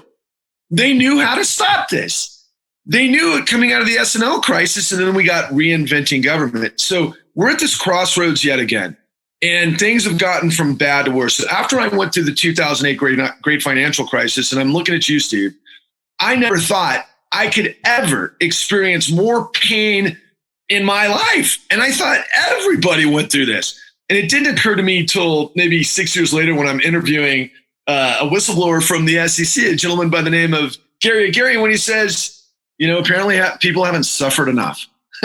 And so here we are, right? How much suffering do you have to have before the American people don't get woke, but wake up and actually demand accountability because they know the facts? And that's what the con presents, is the facts. Who knew what, when, and how it was done, who covered it up, and why. And it goes from, like Eric has always said, common knowledge to specific knowledge. And when you've got specific knowledge, you're not a chump. You can't get played anymore. So when you're looking at this election, Steve, who do you think should ring the bell on this, given everything I watch you say day in and day out? Now, Bernie Sanders should be out there friggin' saying it.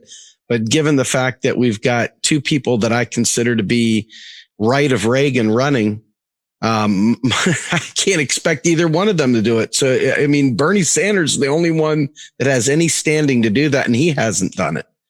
So, unfortunately, we got no one. We got no champion. Well, how about you guys take on the con and help us get it over the gates? That's where we're at. But it's exactly the point. Yes, absolutely. Pecora created the political space for real substantive change. And FDR's famous phrase was, "The bankers hate me, and I basically glory in their hate." Right? Yes. We need a progressive politician willing to be that way. But your broader point was the critical one in many ways, Steve. You hadn't heard of Pecora, and you read a ton. Yes. So that means our progressive candidates never raised the concept. That's right. Even though it was in many ways the most obvious, successful path, right? A proven successful path. And that isn't the only time it was successful. So why don't we get the equivalent of go? Right? Just like the prosecutors never got the equivalent of go. Why aren't the progressive leaders saying, create Pecora with us? Round up the 500 whistleblowers. Let's have hearing after hearing after hearing in which we expose the seediest things that went on and the people that were hurt. Why don't we do that? It's obvious. Why don't we have ads run all the time by the Democratic Party that show a trough with pigs feeding? Because they would be in that trough themselves. That's right. And you know what Patrick said before you came into this, it's really, really ringing my bell. I've heard you all say it before. And now it's really stuck in my craw. And that is common knowledge when it turns to specific knowledge is a very, very big game changer. And what I want to just say is that we see a lot of our tribe running around using the term eat the rich, using the phrase eat the rich. It's, in my opinion, a very lazy term. And not to say that we shouldn't do whatever, but it's very lazy because it stops the conversation short of specific knowledge. We're going after people on a feeling. We're not going after people to get a Pecora hearing. There's no specific plan of attack. It's just a bunch of angry people spinning as whirling dervishes and teacups. and we're not actually making the kind of progress on this because we've refused to get specific knowledge. And so to me, this is huge. And here's the key that everybody has seen if they've seen a congressional hearing. Pecora did the questioning himself, not the members of Congress. And so it was sustained professional cross-examination by somebody who was an expert in what? The con. We can do that under House rules or Senate rules. Look, I don't want to, first of all, I need to let Eric talk, but I got to jump in here because Eric is the man on that. That was his point, and that was his purpose, and that was everything. And one thing I will tell you guys, too, is that he wrote a thesis long before we got into this, and he called it The New Aristocracy.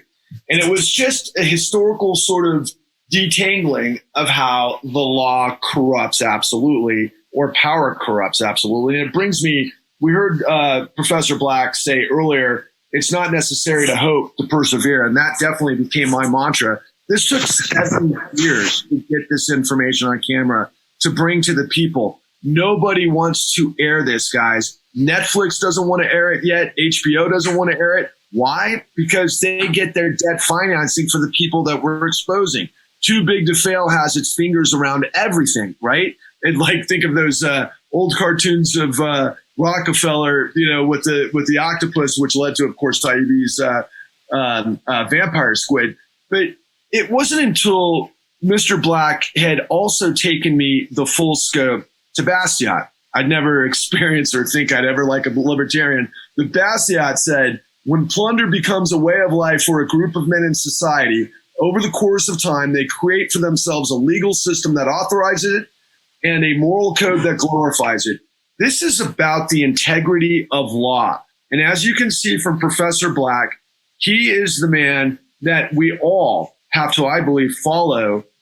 If we can, through this group somehow, get the attention of those who actually have the microphone to the 40 million plus people, 100 million plus people that need to hear this message and understand the details that lead to specific knowledge. Because once you understand what is going on, that's when you can solve it. One last point on Pecora. Actually, Bill had gotten to the main point that I was gonna get to, but the last one beyond that was a point that actually Bill quite often makes, is that one of the biggest things that Pecora did is that ultimately he discredited the bankers, right? Because when you think about the world today, they're still able to get away with just about everything because they are still the authority. They still have all of the benefit of the doubt, so to speak. The system is geared towards them. Pecora's ability to discredit them so that they had nowhere to hide and the public opinion could move squarely against them was the big thing that he did that, as Professor Black had mentioned, created the political space that allowed so many of the reforms to happen after that. So discrediting the bankers is what he did, discrediting and embarrassing the regulatory, sorry, I'm getting this all wrong. But when Bill Black was regulating in the SNL crisis, the amount of criminal referrals that put the Department of Justice into a position where they had to defend the fact that they weren't prosecuting anybody was once again, the huge turning point there. So basically what the lesson is that we're getting from both Pecora and the SNL crisis is that we have to embarrass the powers that be into action. That seems to be the only going thing that pushes the needle. Now, they can handle a lot of embarrassment when their pocketbooks are involved. Let me ask a question from Roxanne, Rebecca. I see lots of commercials for reverse mortgages. Are they a good tool that can be manipulated by the con artists, or are they a con from the jump? The typical answer is somewhere in between. Usually it's not the best thing to do. They're not simply a con. There are circumstances under which it could make some sense to do it, but there are often ways that add a lot to fees, and it's typically not your best choice. Our good friend Steve Mnuchin did most of his damage with reverse mortgages. That was where most of the foreclosures that he forced occurred. Yeah, let me just take on real briefly that yes, they can take a lot of damage, but this was really Eric's point. Once you get a substantial number of those 1,000 felony convictions with around a 95% conviction rate, and you get hundreds of civil suits, which are not against the bank, the way you saw in the great financial crisis. They're against the individuals, taking their money away, which is what we did. We never sued the banks for the money. We always sued the individuals. And you have a campaign of making public in plain English, with somebody like me explaining it, what the fraud scheme was, such that it is not hidden in the business pages, but gets to the front pages of the newspapers. Then what you saw was, as soon as we filed suit, or as soon as an indictment was brought, politicians were rushing to give the money to charity that they received in political contributions. And so their greatest strength, this ability to corrupt through political contributions, became an enormous liability. So you're right. You can't just bring a couple of them or even a dozen or two. But if you bring hundreds and you put it in the public record and you make a big effort to explain it in plain English so that human beings can understand it, not just, lawyers, then you can succeed in all these things. And again, here's the key. We know how to succeed. We've done it repeatedly. There are a bunch of people that know how to succeed. There were a bunch of people that knew how to give the warning. What's special about the con? That's who they went and interviewed. Very good. All right. Davros is a very, very informed MMTer. I want to just take his question real quick. He says, Professor Black, would it be fair to say that the periods in U.S. history during which actual criminal fraud, et cetera, was not orders of magnitude more widespread and effectively accepted, if not lauded, than it was being recorded, prosecuted, and punished, would account for no more than, say, 10% of the existence of the Republic? I think that's about right, but there really was, now take this with huge grains of salt, okay? When we talk about golden ages for productivity growth in the United States, we are not talking about golden ages in terms of treatment on race or gender or anything like that, right? We're not nostalgic for these time periods in that regard. But from roughly the end of the war through roughly the end of the 70s was a period in which there was dramatically fewer of these kinds of abuses.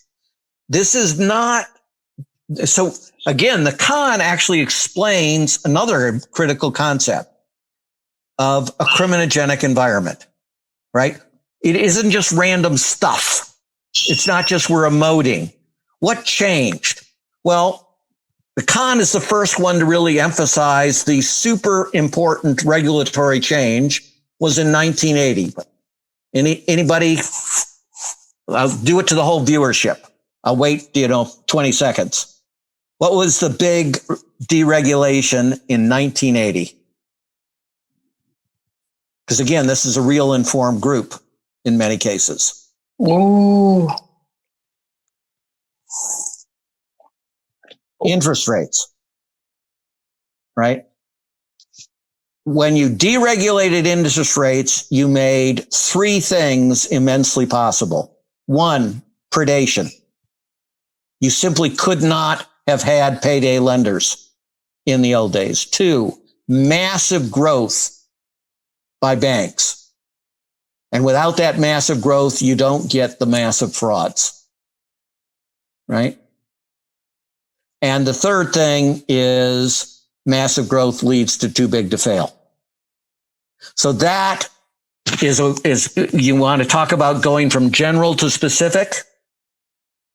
That's something that should be on a progressive agenda. Bringing back some degree of interest rate controls should be a core aspect.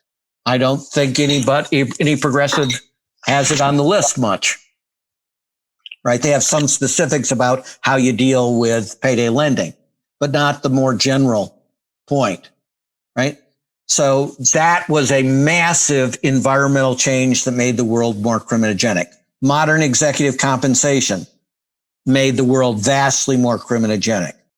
The removal of true partnerships, where there used to be joint and several liability for all the general partners, where you would actually monitor what your partner did, because if he screwed up, and it was always a he in that era, they didn't have to sue him.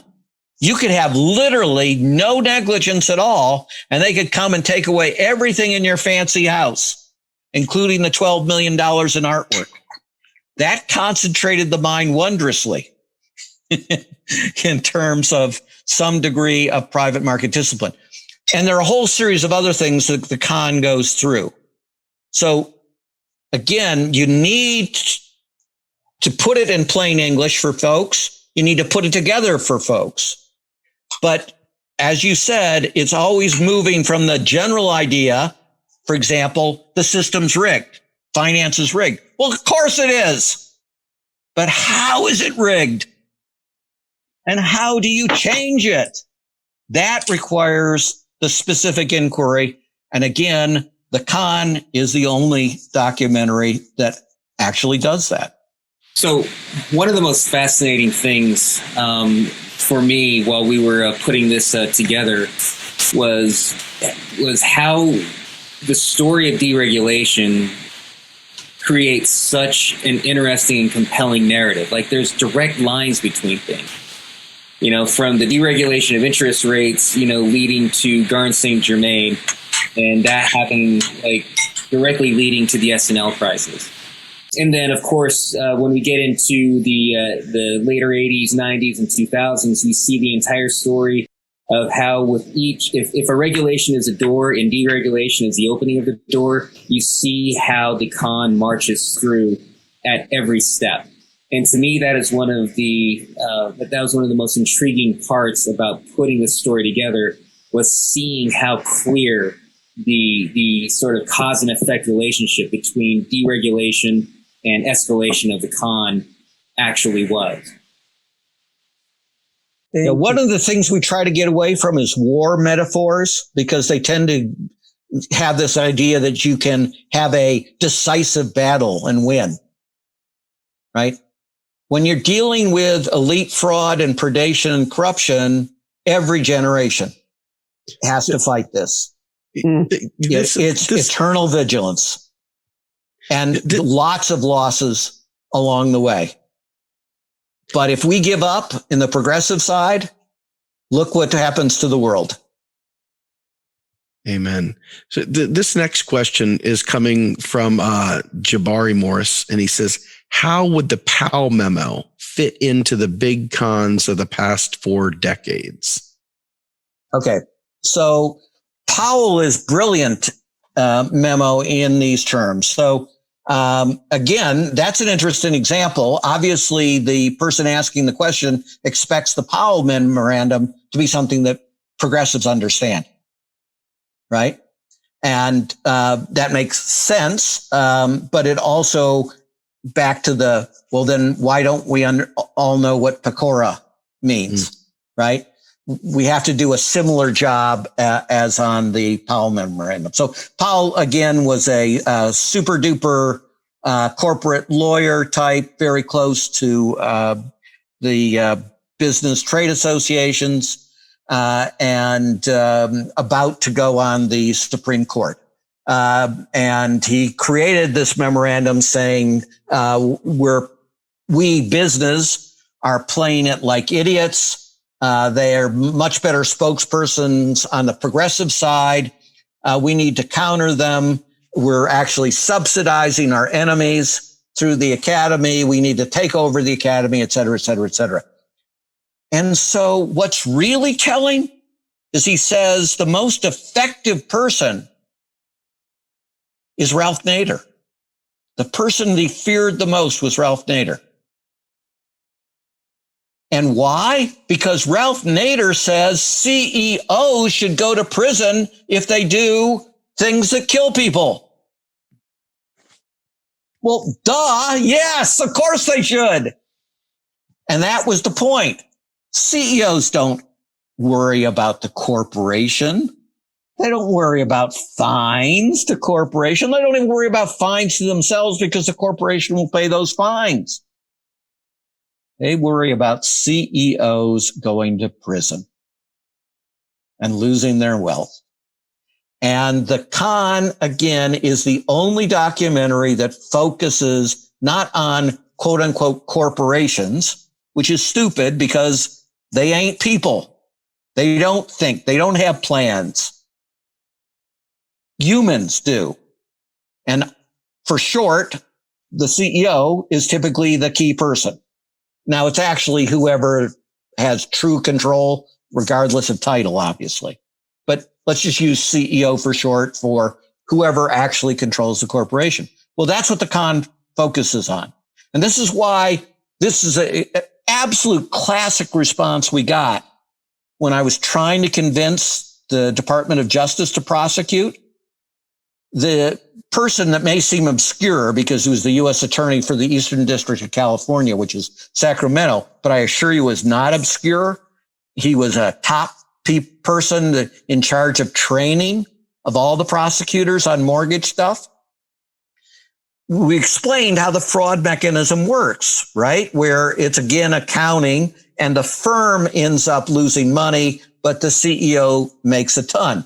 And that's in 2 Nobel laureates' article because they worked with us in the savings and loan debacle, George Akerlof and Paul Rober. And the title of the article says it all: Looting the Economic Underworld of Bankruptcy for Profit.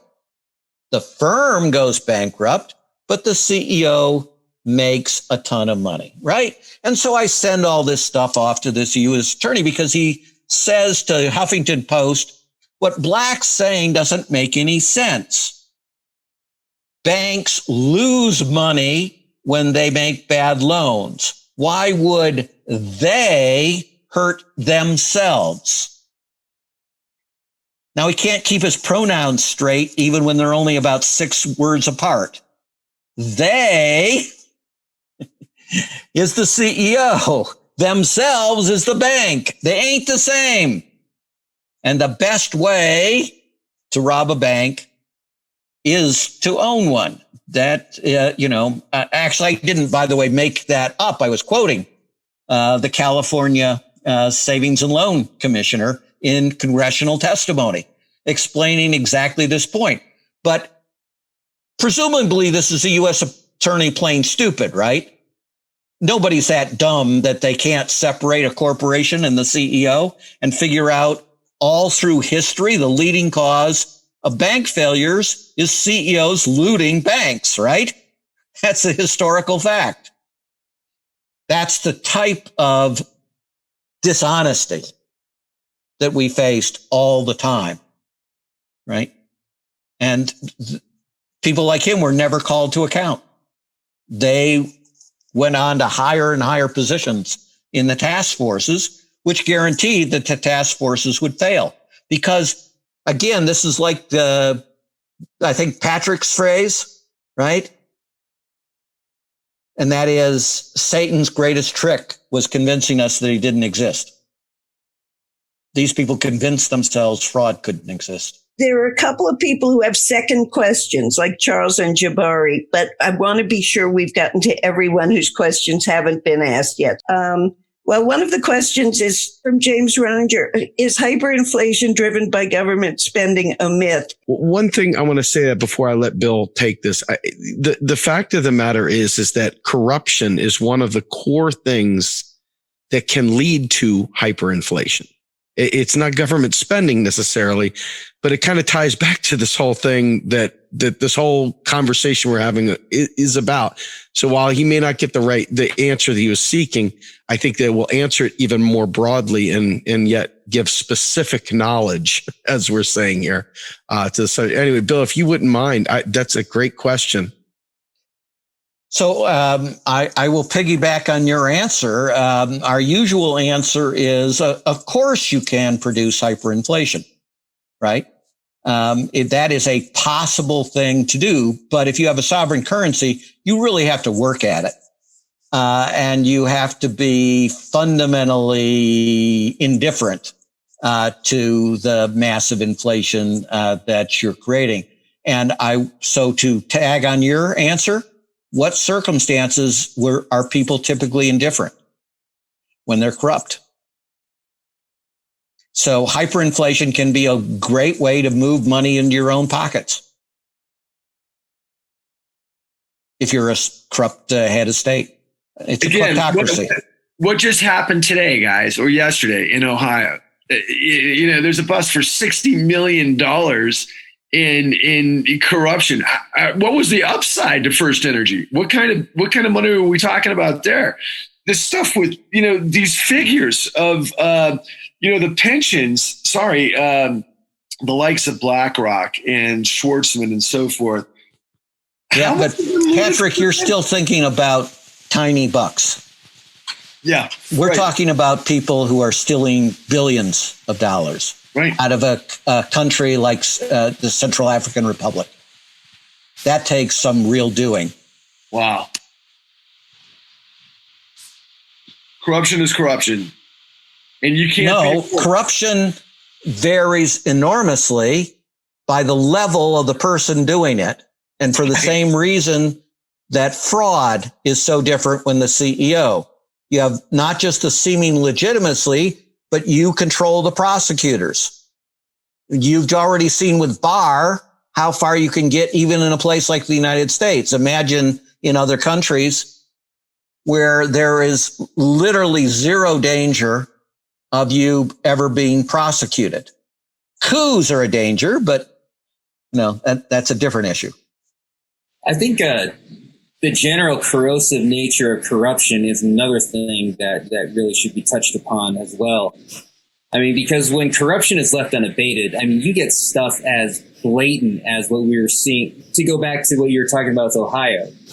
The energy company in Ohio was putting payments directly into the Speaker of the House of Ohio's bank account. That is how blatant they got to. You don't get that blatant if you're in an environment where financial crimes are prosecuted on a regular basis. I think that is indicative of just how far we've gone out of the simple fact that we do not pursue criminal prosecutions of financial crime. Yeah, to give you a specific example that reached a high level but started much lower, Spiro Agnew, remember him, right? So Spiro Agnew, when he was first bribed as a Maryland commissioner, he was bribed with groceries. His take was so tiny. And he graduated as he went up the political totem pole to actually taking bribes at his desk as vice president of the United States of America. So, the scale changes, but some of these people are such pathetic at corruption, like Trump, actually, right? And this is not a sophisticated person in terms of corruption and such. And Spiro Agnew was very much the same. But that was the point. He could be literally at the beginning, his cut was like $30. And they literally would paid it in terms of a bag of groceries. Wow. Giving a different view to the word bag man. Indeed. But to bring it full circle, Steve, in everybody, I mean, come on. We all know the lights are not flashing red. Have we gone over the cliff yet? I don't know. We got what, 20, 30, 40 million people unemployed. We got the CARES Act where all of the funds are being funneled to the top. We've got this corruption that we're talking about. And on top of all of the other issues like climate side and everything else that we're all aware of. So the question is, at what point do people go, that's it, no more. We got to do this. We got to overcome this and hold the people that they know who can trumpet this to the masses accountable. Steve, I got to put the question to you. You've been doing it. So I've been looking at some of these comments here, and there's a lot of frustration out there. There's a lot of folks after everything we've discussed tonight that still think that in the end, there's nothing that can be done about this. And I really believe that the whole point of setting out the truth that people can follow, especially because there were 16 million filed foreclosures by 2012. We know that when you talk about the pensions and the victims of the foreclosure crisis, many of whom, and I don't know what percentage, but these mortgages, these liar's loans, and how they end up going in through the courts and in the foreclosure madness and all of it, we're talking, I would not be surprised if the number's north of 100 million people globally that were directly impacted or just destroyed by this engineered disaster. Like Bill always points out, the S&L crisis that they got right was 1/180th the size of what the great financial crisis came to be. The figures are 41.6 trillion, 41.7 trillion to GDP. So guys, what are we talking about? Are we going to twiddle our thumbs and go, okay, now we got the information. What do we do? So let me answer that for you, because this is a super important question, and it's the eternal question that we're all going to have to ask ourselves from both MMT and corruption and all these things. Whenever you get past the bumper sticker, you've got eyes that have rolled back in someone's head, and they're waiting to watch the Kardashians. They're waiting to watch another binge run of Breaking Bad or maybe Rick and Morty, Guilty. And the bottom line is that if we can't find a way to get people to listen, and I mean, they don't, for real, you watch even now in this election, all you have is Trump bad, Orange Man bad. We have no other choice. It's Biden or die. And so this is the full subset, including the universal set and every other set in the Venn diagram of the political discourse right now. There is no alternative. And so they block anything you're saying as a distraction from this partisan volleyball game that's going on. And that is what is taking over even the coronavirus. Even the coronavirus is somehow or another a partisan issue. So I'm with you on all that, Steve. I'm with you on all that. But here's the story. The con is a murder story. Yes, it is. It's the murder of the American dream and the equality of law and the integrity of law. It's a murder story. And the bottom line is people pay attention to murder stories because the American dream dies where power lies. Great. I love it. That's a good bumper sticker too, right there. That's the point, buddy. We have our work cut out for us, but what you're doing right here is presenting this into a consumable fashion that I think that, just remember for the last 5 years, we've tried to just get people to understand the bottom line is that federal taxation is not a requirement for spending. In other words, the country's not going to go broke by giving us health care. And so just to make that point stick, it just goes over even our allies' heads. So to take something like this, we have to make them realize that their heroes have been pocketing their money. Their heroes have been hurting them. Their heroes have known this stuff and have sat silently by as these things have happened. And these are the moments where you have to realize, hey, man, my mom and dad maybe weren't great parents, and that's a hard thing to say out loud. Or Ronald Reagan, he's not a hero. Oh, my God. So there's all these people that have to go through these emotional moments. There's severely, deeply held beliefs that this other thing is the wrong thing. And you're trying to redirect their attention to the right thing. And it starts making everything they ever thought about their lives have to change. All the dominoes that went into what they thought made up their life have just come crumbling down. Now they've got to put it all back together. And so I think that this is a big part of the making this point. Hey guys, people are dying. If that doesn't get your attention, you know what? You are in the process of being conned too. How we make that stick, this is a marketing question that we've really got to work together to solve. But I mean, to me, it's clear as day. Yeah, but there's another element, Steve, and that is this is good politics for them. I agree with that 100%. I mean, in fact, it's great politics for them. So when people won't do it, even when it's great politics. Well, you already answered that question. They're the ones guilty. The reason they won't do it is because they're on the take. So what happens if everybody watches the con and then they ask our leaders, especially those on the progressive side, hey, do you know what the con is? Let's do it, guys. Let's do it, man. You've got a fully engaged team willing to do this, brother. No question about it. I am so inspired by you guys. I love your courage. I love your humanity. It's people like you that must rise to the challenge of this moment. This is chaos. I don't know if it's end times, but it's certainly a mammoth freaking earthquake under our feet. And I've got a kid. I want to see a better day. I want to see where justice is restored in this country. I want to believe that when I look at elected officials, that integrity matters. That's where this whole thing started for me, guys. I summed this whole thing up the first time Eric and I lapped this country, and I looked at, how everybody's got to make decisions, right? And I just formulated it this way. On one column of our soul, we've got character and integrity. On the other side of our soul, we've got hypocrisy, duplicity, and complicity. What I learned through this whole process is, my God, how complicit can people be when they're in the Gresham's dynamic and all of these formulations of circle the wagons? And I think to myself, once again, the greatest trick the devil ever played was to convince the world he didn't exist.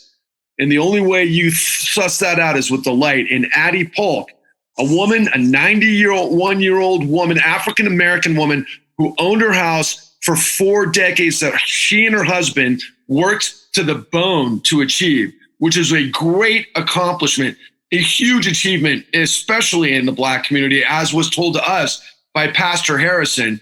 I want one day to arrive on her property that has been raised.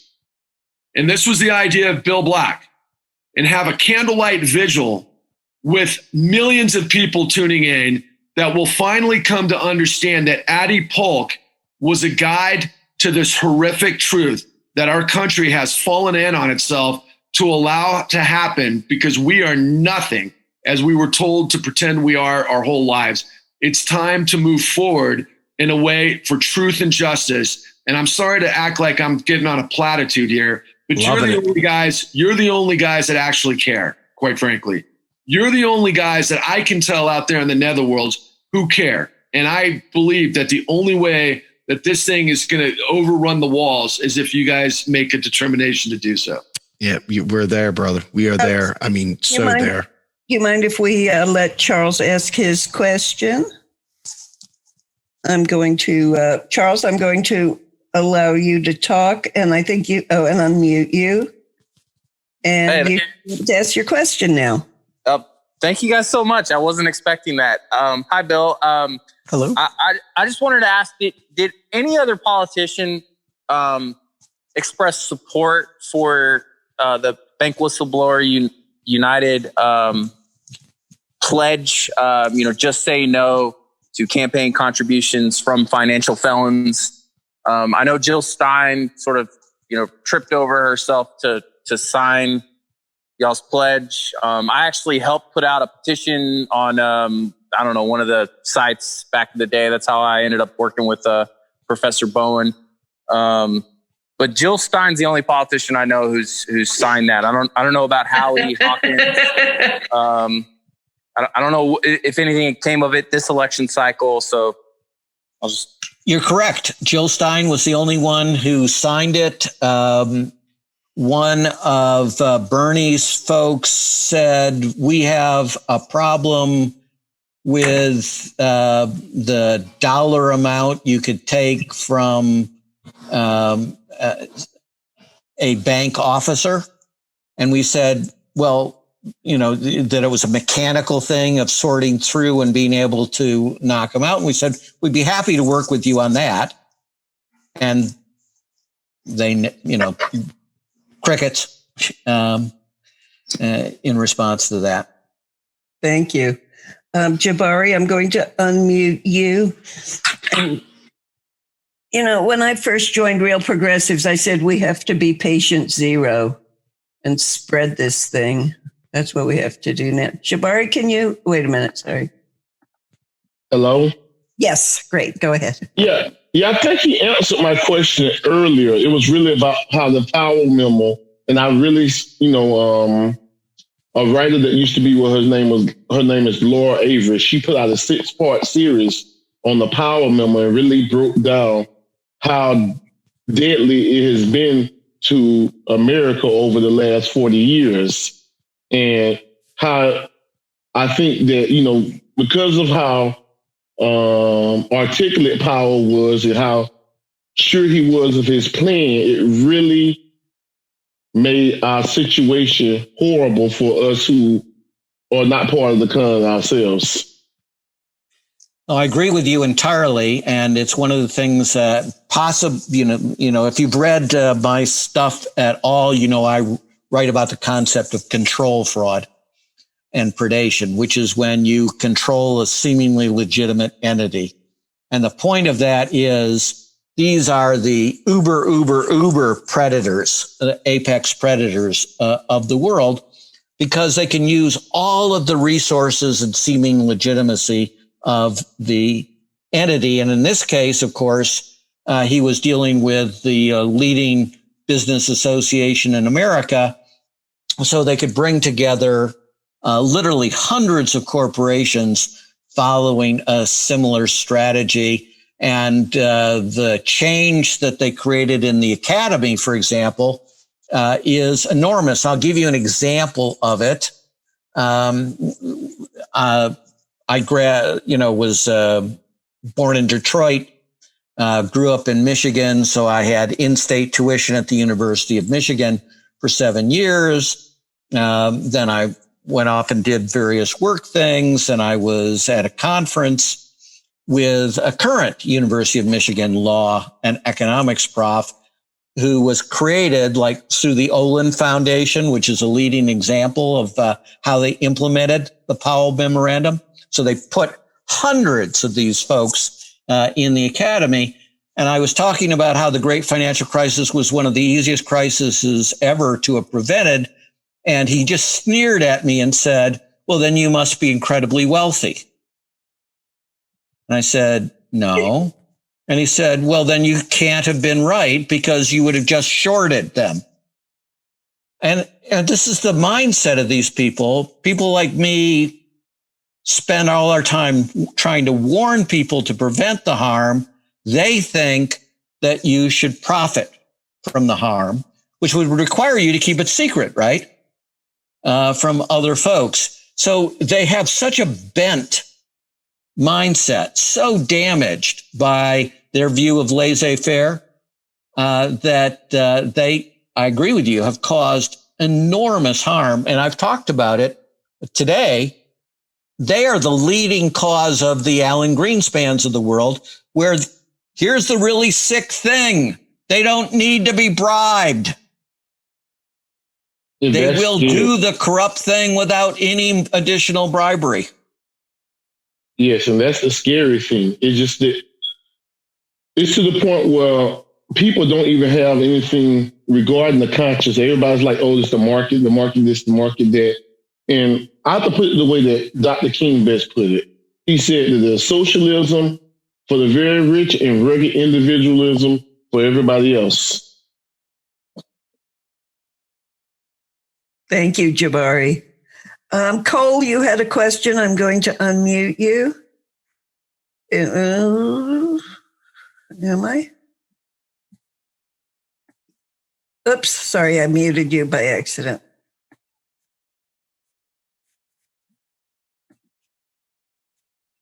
Cole, you have to unmute yourself, I guess. Yes, go ahead.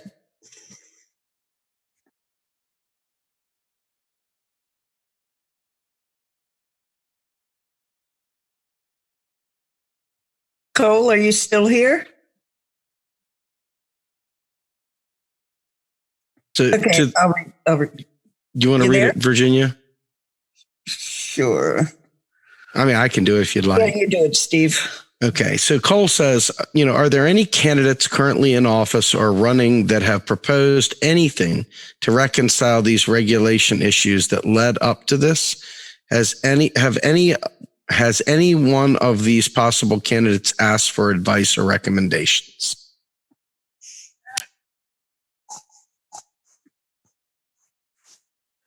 No, and we didn't simply wait for them to ask. We have tried to make contacts for years with Bernie and with Senator Warren's staffs to volunteer these things. And it isn't just, the couple of us. Informally, we call the group, at least at this point, the Con Busters. So the con brought together a bunch of people that got it right. And what these folks have in common includes the fact that they would be more than willing to help any public official who has any sincere desire, as opposed to a smokescreen, to make things better. So we're out there. We're eager to help. And again, that's the point. It would make political sense for them to do this. It doesn't cost them anything. They could take advantage of immense success that they don't even know exists. But it ain't happening. And it's not going to happen until basically progressives make the sufficient demands on them. You want our votes in primaries? Commit to not just saying generalities, but specific knowledge, bring specific reforms. I got to ask you guys. I mean, who on the progressive side, right, might want to know that 60% of African-American college-educated net worth evaporated because of predation in this con? What about Latinx, which is a higher number than that? So my question is, why in the world hasn't this already happened? Now, I do remember, we've been after this a long time. We've tried everything. I mean, we've had bank whistleblowers meet with Elizabeth Warren's people in 2016. There's a story behind that. There's some really interesting things. I mean, would it make sense to anybody that those that we think would champion progressive causes haven't already really told you all the intel of the con? Patrick, let me just say this. Everybody that we look at these candidates and they're pathetic. They're awful. They're an atrocity. They're an embarrassment. Okay. And people have got such dumbed down expectations that anybody's going to do anything for them, that they sit there and elevate these parasites like they're noble. And in reality, we had a group go out there to talk to Cory Booker, for example, and asked him on hidden camera, and we got the video and everything, why did you reject that proposal? Why are you taking big pharma money? Why are you taking all this money? And when he got on the hook for it, he was like, well, if I give it back, will you? I mean, it was great footage. But this guy's been heralded as a progressive? Not in my book. Not in my book. And so you look at this and you got to realize that the people that are willing to hold the line and demand that these people do something is minuscule, because people's expectations are so dumbed down. Exactly. Look, we got to have some champions step up, man. I mean, yes. I remember one of the greatest days of my life. Honestly, I was talking to, as I recall at the time, Stephanie Kelton quite a bit, because she was Bernie's economic advisor in 2016. And I had just kind of started to really ramp up on the con with our development of what we were doing. And I remember I was in the mix and I was trying everything I could, because you guys can see I'm a little bit eager, right? I'm always second, what's going on here? It doesn't make sense. I gotta connect with people, and we gotta talk about this, and we gotta people to scream from the mountaintops. And I remember I'm watching the 2016 debate in Brooklyn, and Bernie steps up there and he says, Wall Street's business model is fraud. And like Bill said earlier tonight, you could have heard crickets. I think it was Matt Lauer who was the NBC moderator. He just kind of sat there silently, no follow-up. What do you mean by that, Bernie? Could you explain what fraud you're talking about? What is fraud? Well, we heard Hillary talk about inside voice, right? You remember that? Inside voice, outside voice. And then she's getting, all this payment from Goldman Sachs. And then Trump's like, hey, look at Hillary's getting paid by the man, right? And this guy, and I got to make this point, guys. And please, if you're tired, stay tuned to what I'm just about to tell you here, okay? President Trump sues Deutsche Bank in 2012. For what, Steve? Do you know? I have no idea. How about this? Remember what I told you at the beginning of this whole show that reveals the entire con, the $29 trillion con, based on Addie Polk shooting herself, a victim of predatory lending that she didn't even know there were loans taken out of her house? That's a victim of predatory lending, right? We all can agree to that. Would you say that most everybody that's making comments, they can conceptualize that an African-American woman who's lived in her house for 4 decades that has to shoot herself in the chest instead of going homeless is a victim of predatory lending? That's safe to say, right, Steve? Are you going to tell me Trump was a victim of Trump sued Deutsche Bank for being a victim of predatory lending. Oh my God. Did you guys hear that? President Trump, obviously the freaking hail to the masses. Hey, look, I'm on your side, guys. We're going to drain the swamp. And then he puts in everybody from Goldman Sachs. I think it was 5 different people from Goldman Sachs who became in his cabinet right away. Whatever. He sold Deutsche Bank. He sued Deutsche Bank for being a victim of predatory lending. It's in the book Dark Towers by David Heinrich, a New York Times columnist. If that doesn't land right now during this election cycle, and if somebody like from the progressive side doesn't go, wait a second, we've had this horrible thing post George Floyd. We now realize that there is an actual targeted predation by our financial system that walked away with trillions of dollars while millions suffered. And if they can't get on board with that, then I'm at a loss, guys. I really don't know what else to say. You don't need to. That's amazing. We're in a position, Patrick, quite frankly, where, you watch me. People, I guarantee you there's the pinky out, tiny China teacups that absolutely see my timeline and want to run the other way as fast as they can. But I have gotten to the point now where I'm just so done. This is specific knowledge that I need to really incorporate. And just so you all know, I haven't done any live feeds other than the podcast now in well over a month. And we're in the process of getting ready to do a reset because we are about to totally revamp our video production here. And so these are things, we're in the process of generating a new show. And this is going to be a focal point of that, just so you know. I'm making a rather declarative statement that the show I'm going to be doing is going to be largely focused on, because, I've been hyping the idea of a Green New Deal, hyping the idea of a job guarantee, and all these things are absolutely vital.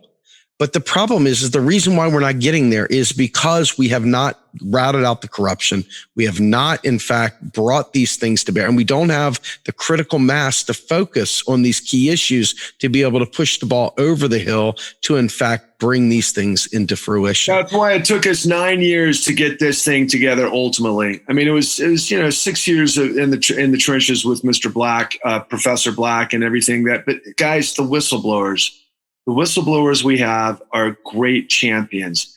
They basically stand at the top of every episode and they just tell you that they had a C-suite view of this incredible criminality.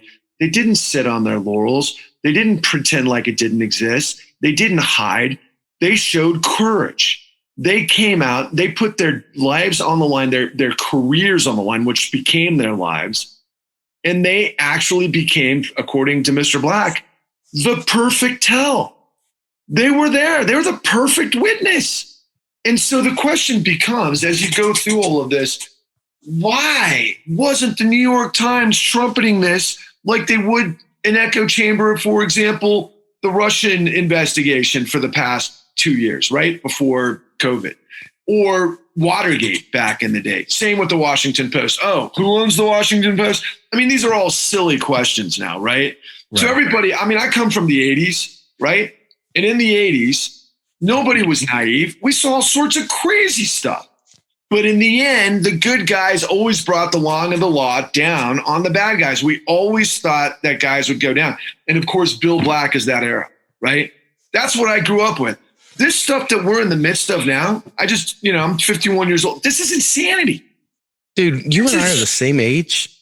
It's insanity. What do you mean? You look way younger than I do. No, dude. 1969, broski. 1969. I got you beat by slightly. I'm October 68. Okay. So let's have a 68 convention, shall we? Yes. Some noise at the Democratic convention behind you guys. Who wants to make this the center of gravity? I do. Yay. Who wants to expose the corruption? I do. Anybody want truth, justice, and the American way? I do. Come on, man. How long are we in this call here? Let's look at all the people. I got some people on board. Let's go. Let's win this thing. Absolutely. Let me give you two things about these whistleblowers as well. That should, again, one is another throw the beer stein through the bar TV screen. But the other is one of the great analytical takeaways. So the first is throw the mug. Richard Bowen had the balls to put Robert Rubin personally on notice of the accounting frauds. Right? Massive accounting frauds. Massive frauds of ripping off Fannie and Freddie to the tune of $100 billion annually, roughly, 80 billion roughly in bad product. Now the losses would be smaller, a mere 20 billion, but massive frauds, right? And Rubin's response was pure mob. I was assured someone would taken care of that problem, which they had by taking Richard Bowen, who used to have a staff of 220 or something, and giving him a staff of 2 and sitting him in a broom closet with no authority, right? But the second one is this. So you got Richard Bowen and you got Michael Winston, and they got advanced degrees and a whole history of getting things right. And they both taught at universities, right? So they're the perfect witness. And not only does the Justice Department and the SEC refuse to prosecute, which is one hell of an indicator about them, but second, look at all of Wells Fargo's problems, right? Where every 4 months they announce they got a new CFO or chief operating officer, and this is finally going to change their ethical standards. So Michael Winston and Richard Bowen, to just do the super brief version, proved absolutely right, gave warnings internally. They didn't run to the press, just exactly like they were supposed to under their position descriptions. So they did exactly what they were supposed to do. They proved exactly correct. Had they been listened to, they would have saved hundreds of billions of dollars in losses. And then they showed the courage to withstand all the pressure and do everything right and go to the prosecutors eventually in the SEC, right? So they are the super duper exemplary folks that every bank says they want to hire.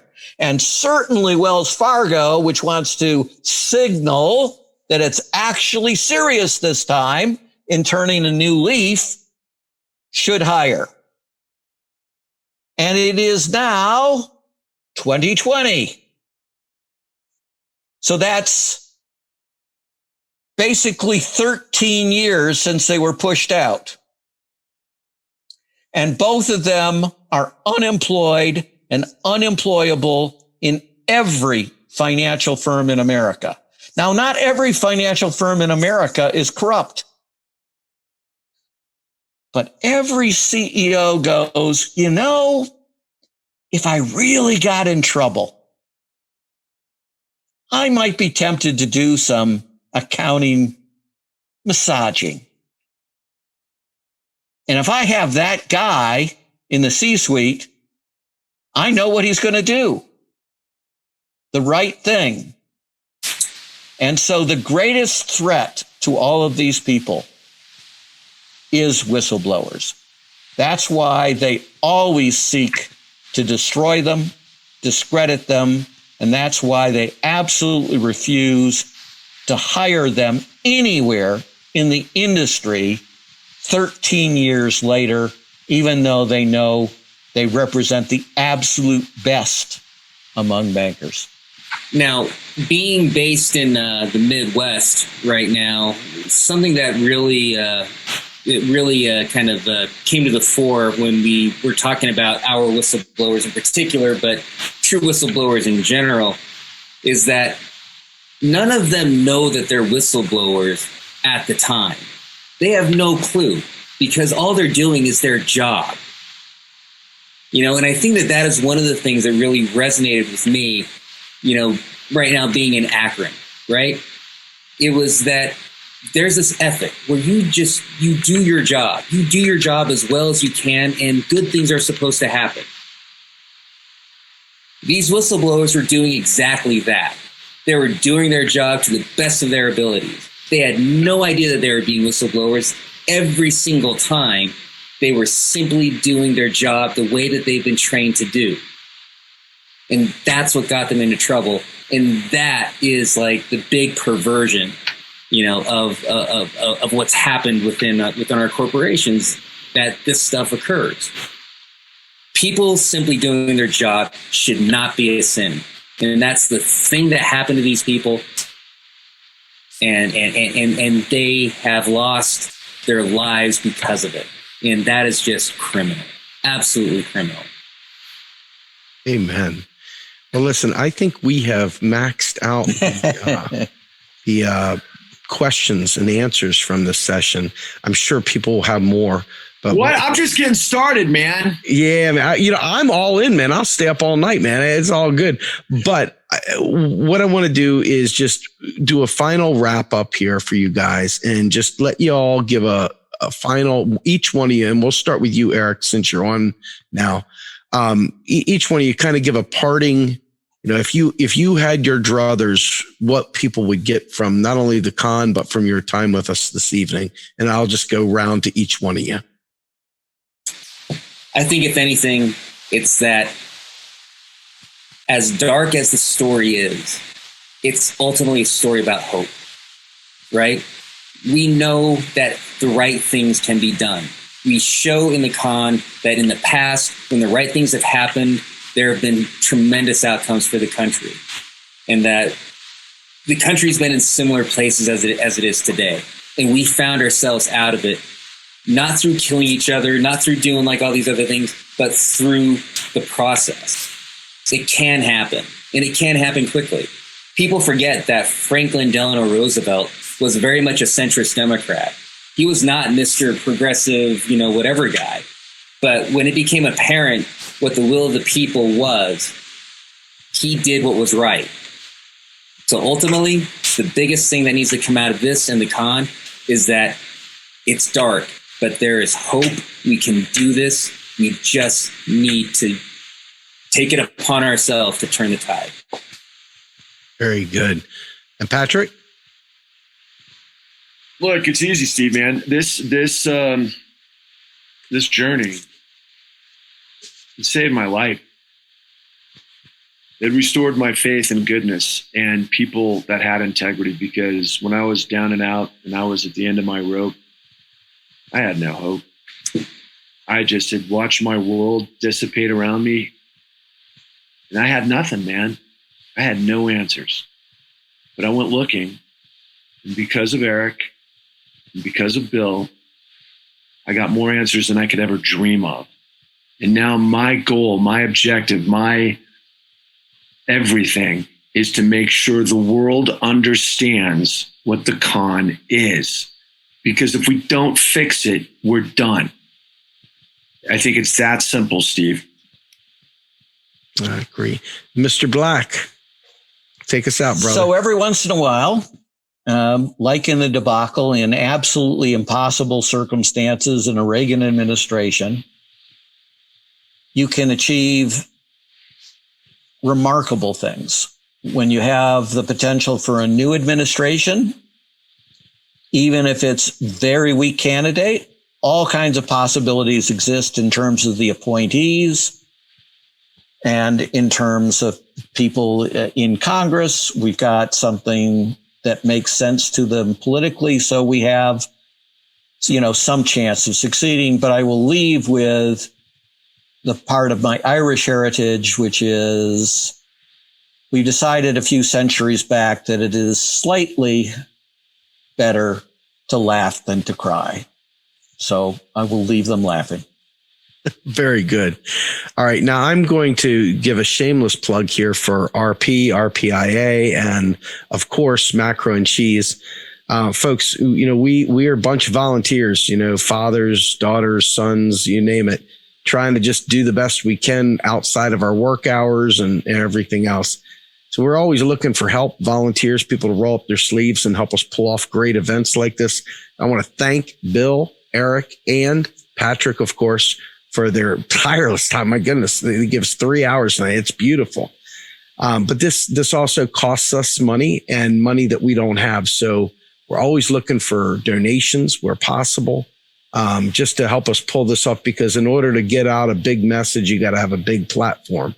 And we're doing the best we can. We're expanding, we're growing, we're doing massive amounts of behind the scenes stuff with a brand new website that's getting ready to come launching here in the next week or two. It's gorgeous. And I want to definitely feature the con as a key part of that new website. Jules, this is a break from the MVP. We're going to have to expand MVP to include some more of this, but I want to just thank everybody for their time. If you can contribute to us financially, please go to our Patreon. We had one gentleman on the bridge that went ahead and did that. Pete, thank you so much. And also, please, make sure that you follow these guys, follow them on Twitter, follow them on Facebook, follow their careers wherever. And we'll make sure that inside of our website, you get all kinds of access to be able to find books that Bill's written and other historical things from the other gentlemen, all their videos and stuff. We're going to make sure that we showcase those things on the website to give it its proper place. So with that, Virginia, do you have anything you want to add before we close out? No, thank you all. Thank you, Steve, as well. All right. Well, with that, thank you all very much. Thank you, everybody. We love you guys. Thank you for the opportunity to share our story with you. We appreciate you. Be well. Yep. Thank you all so much. Appreciate the chance. Thank you. You take care, everybody. All right. Bye-bye. Bye-bye.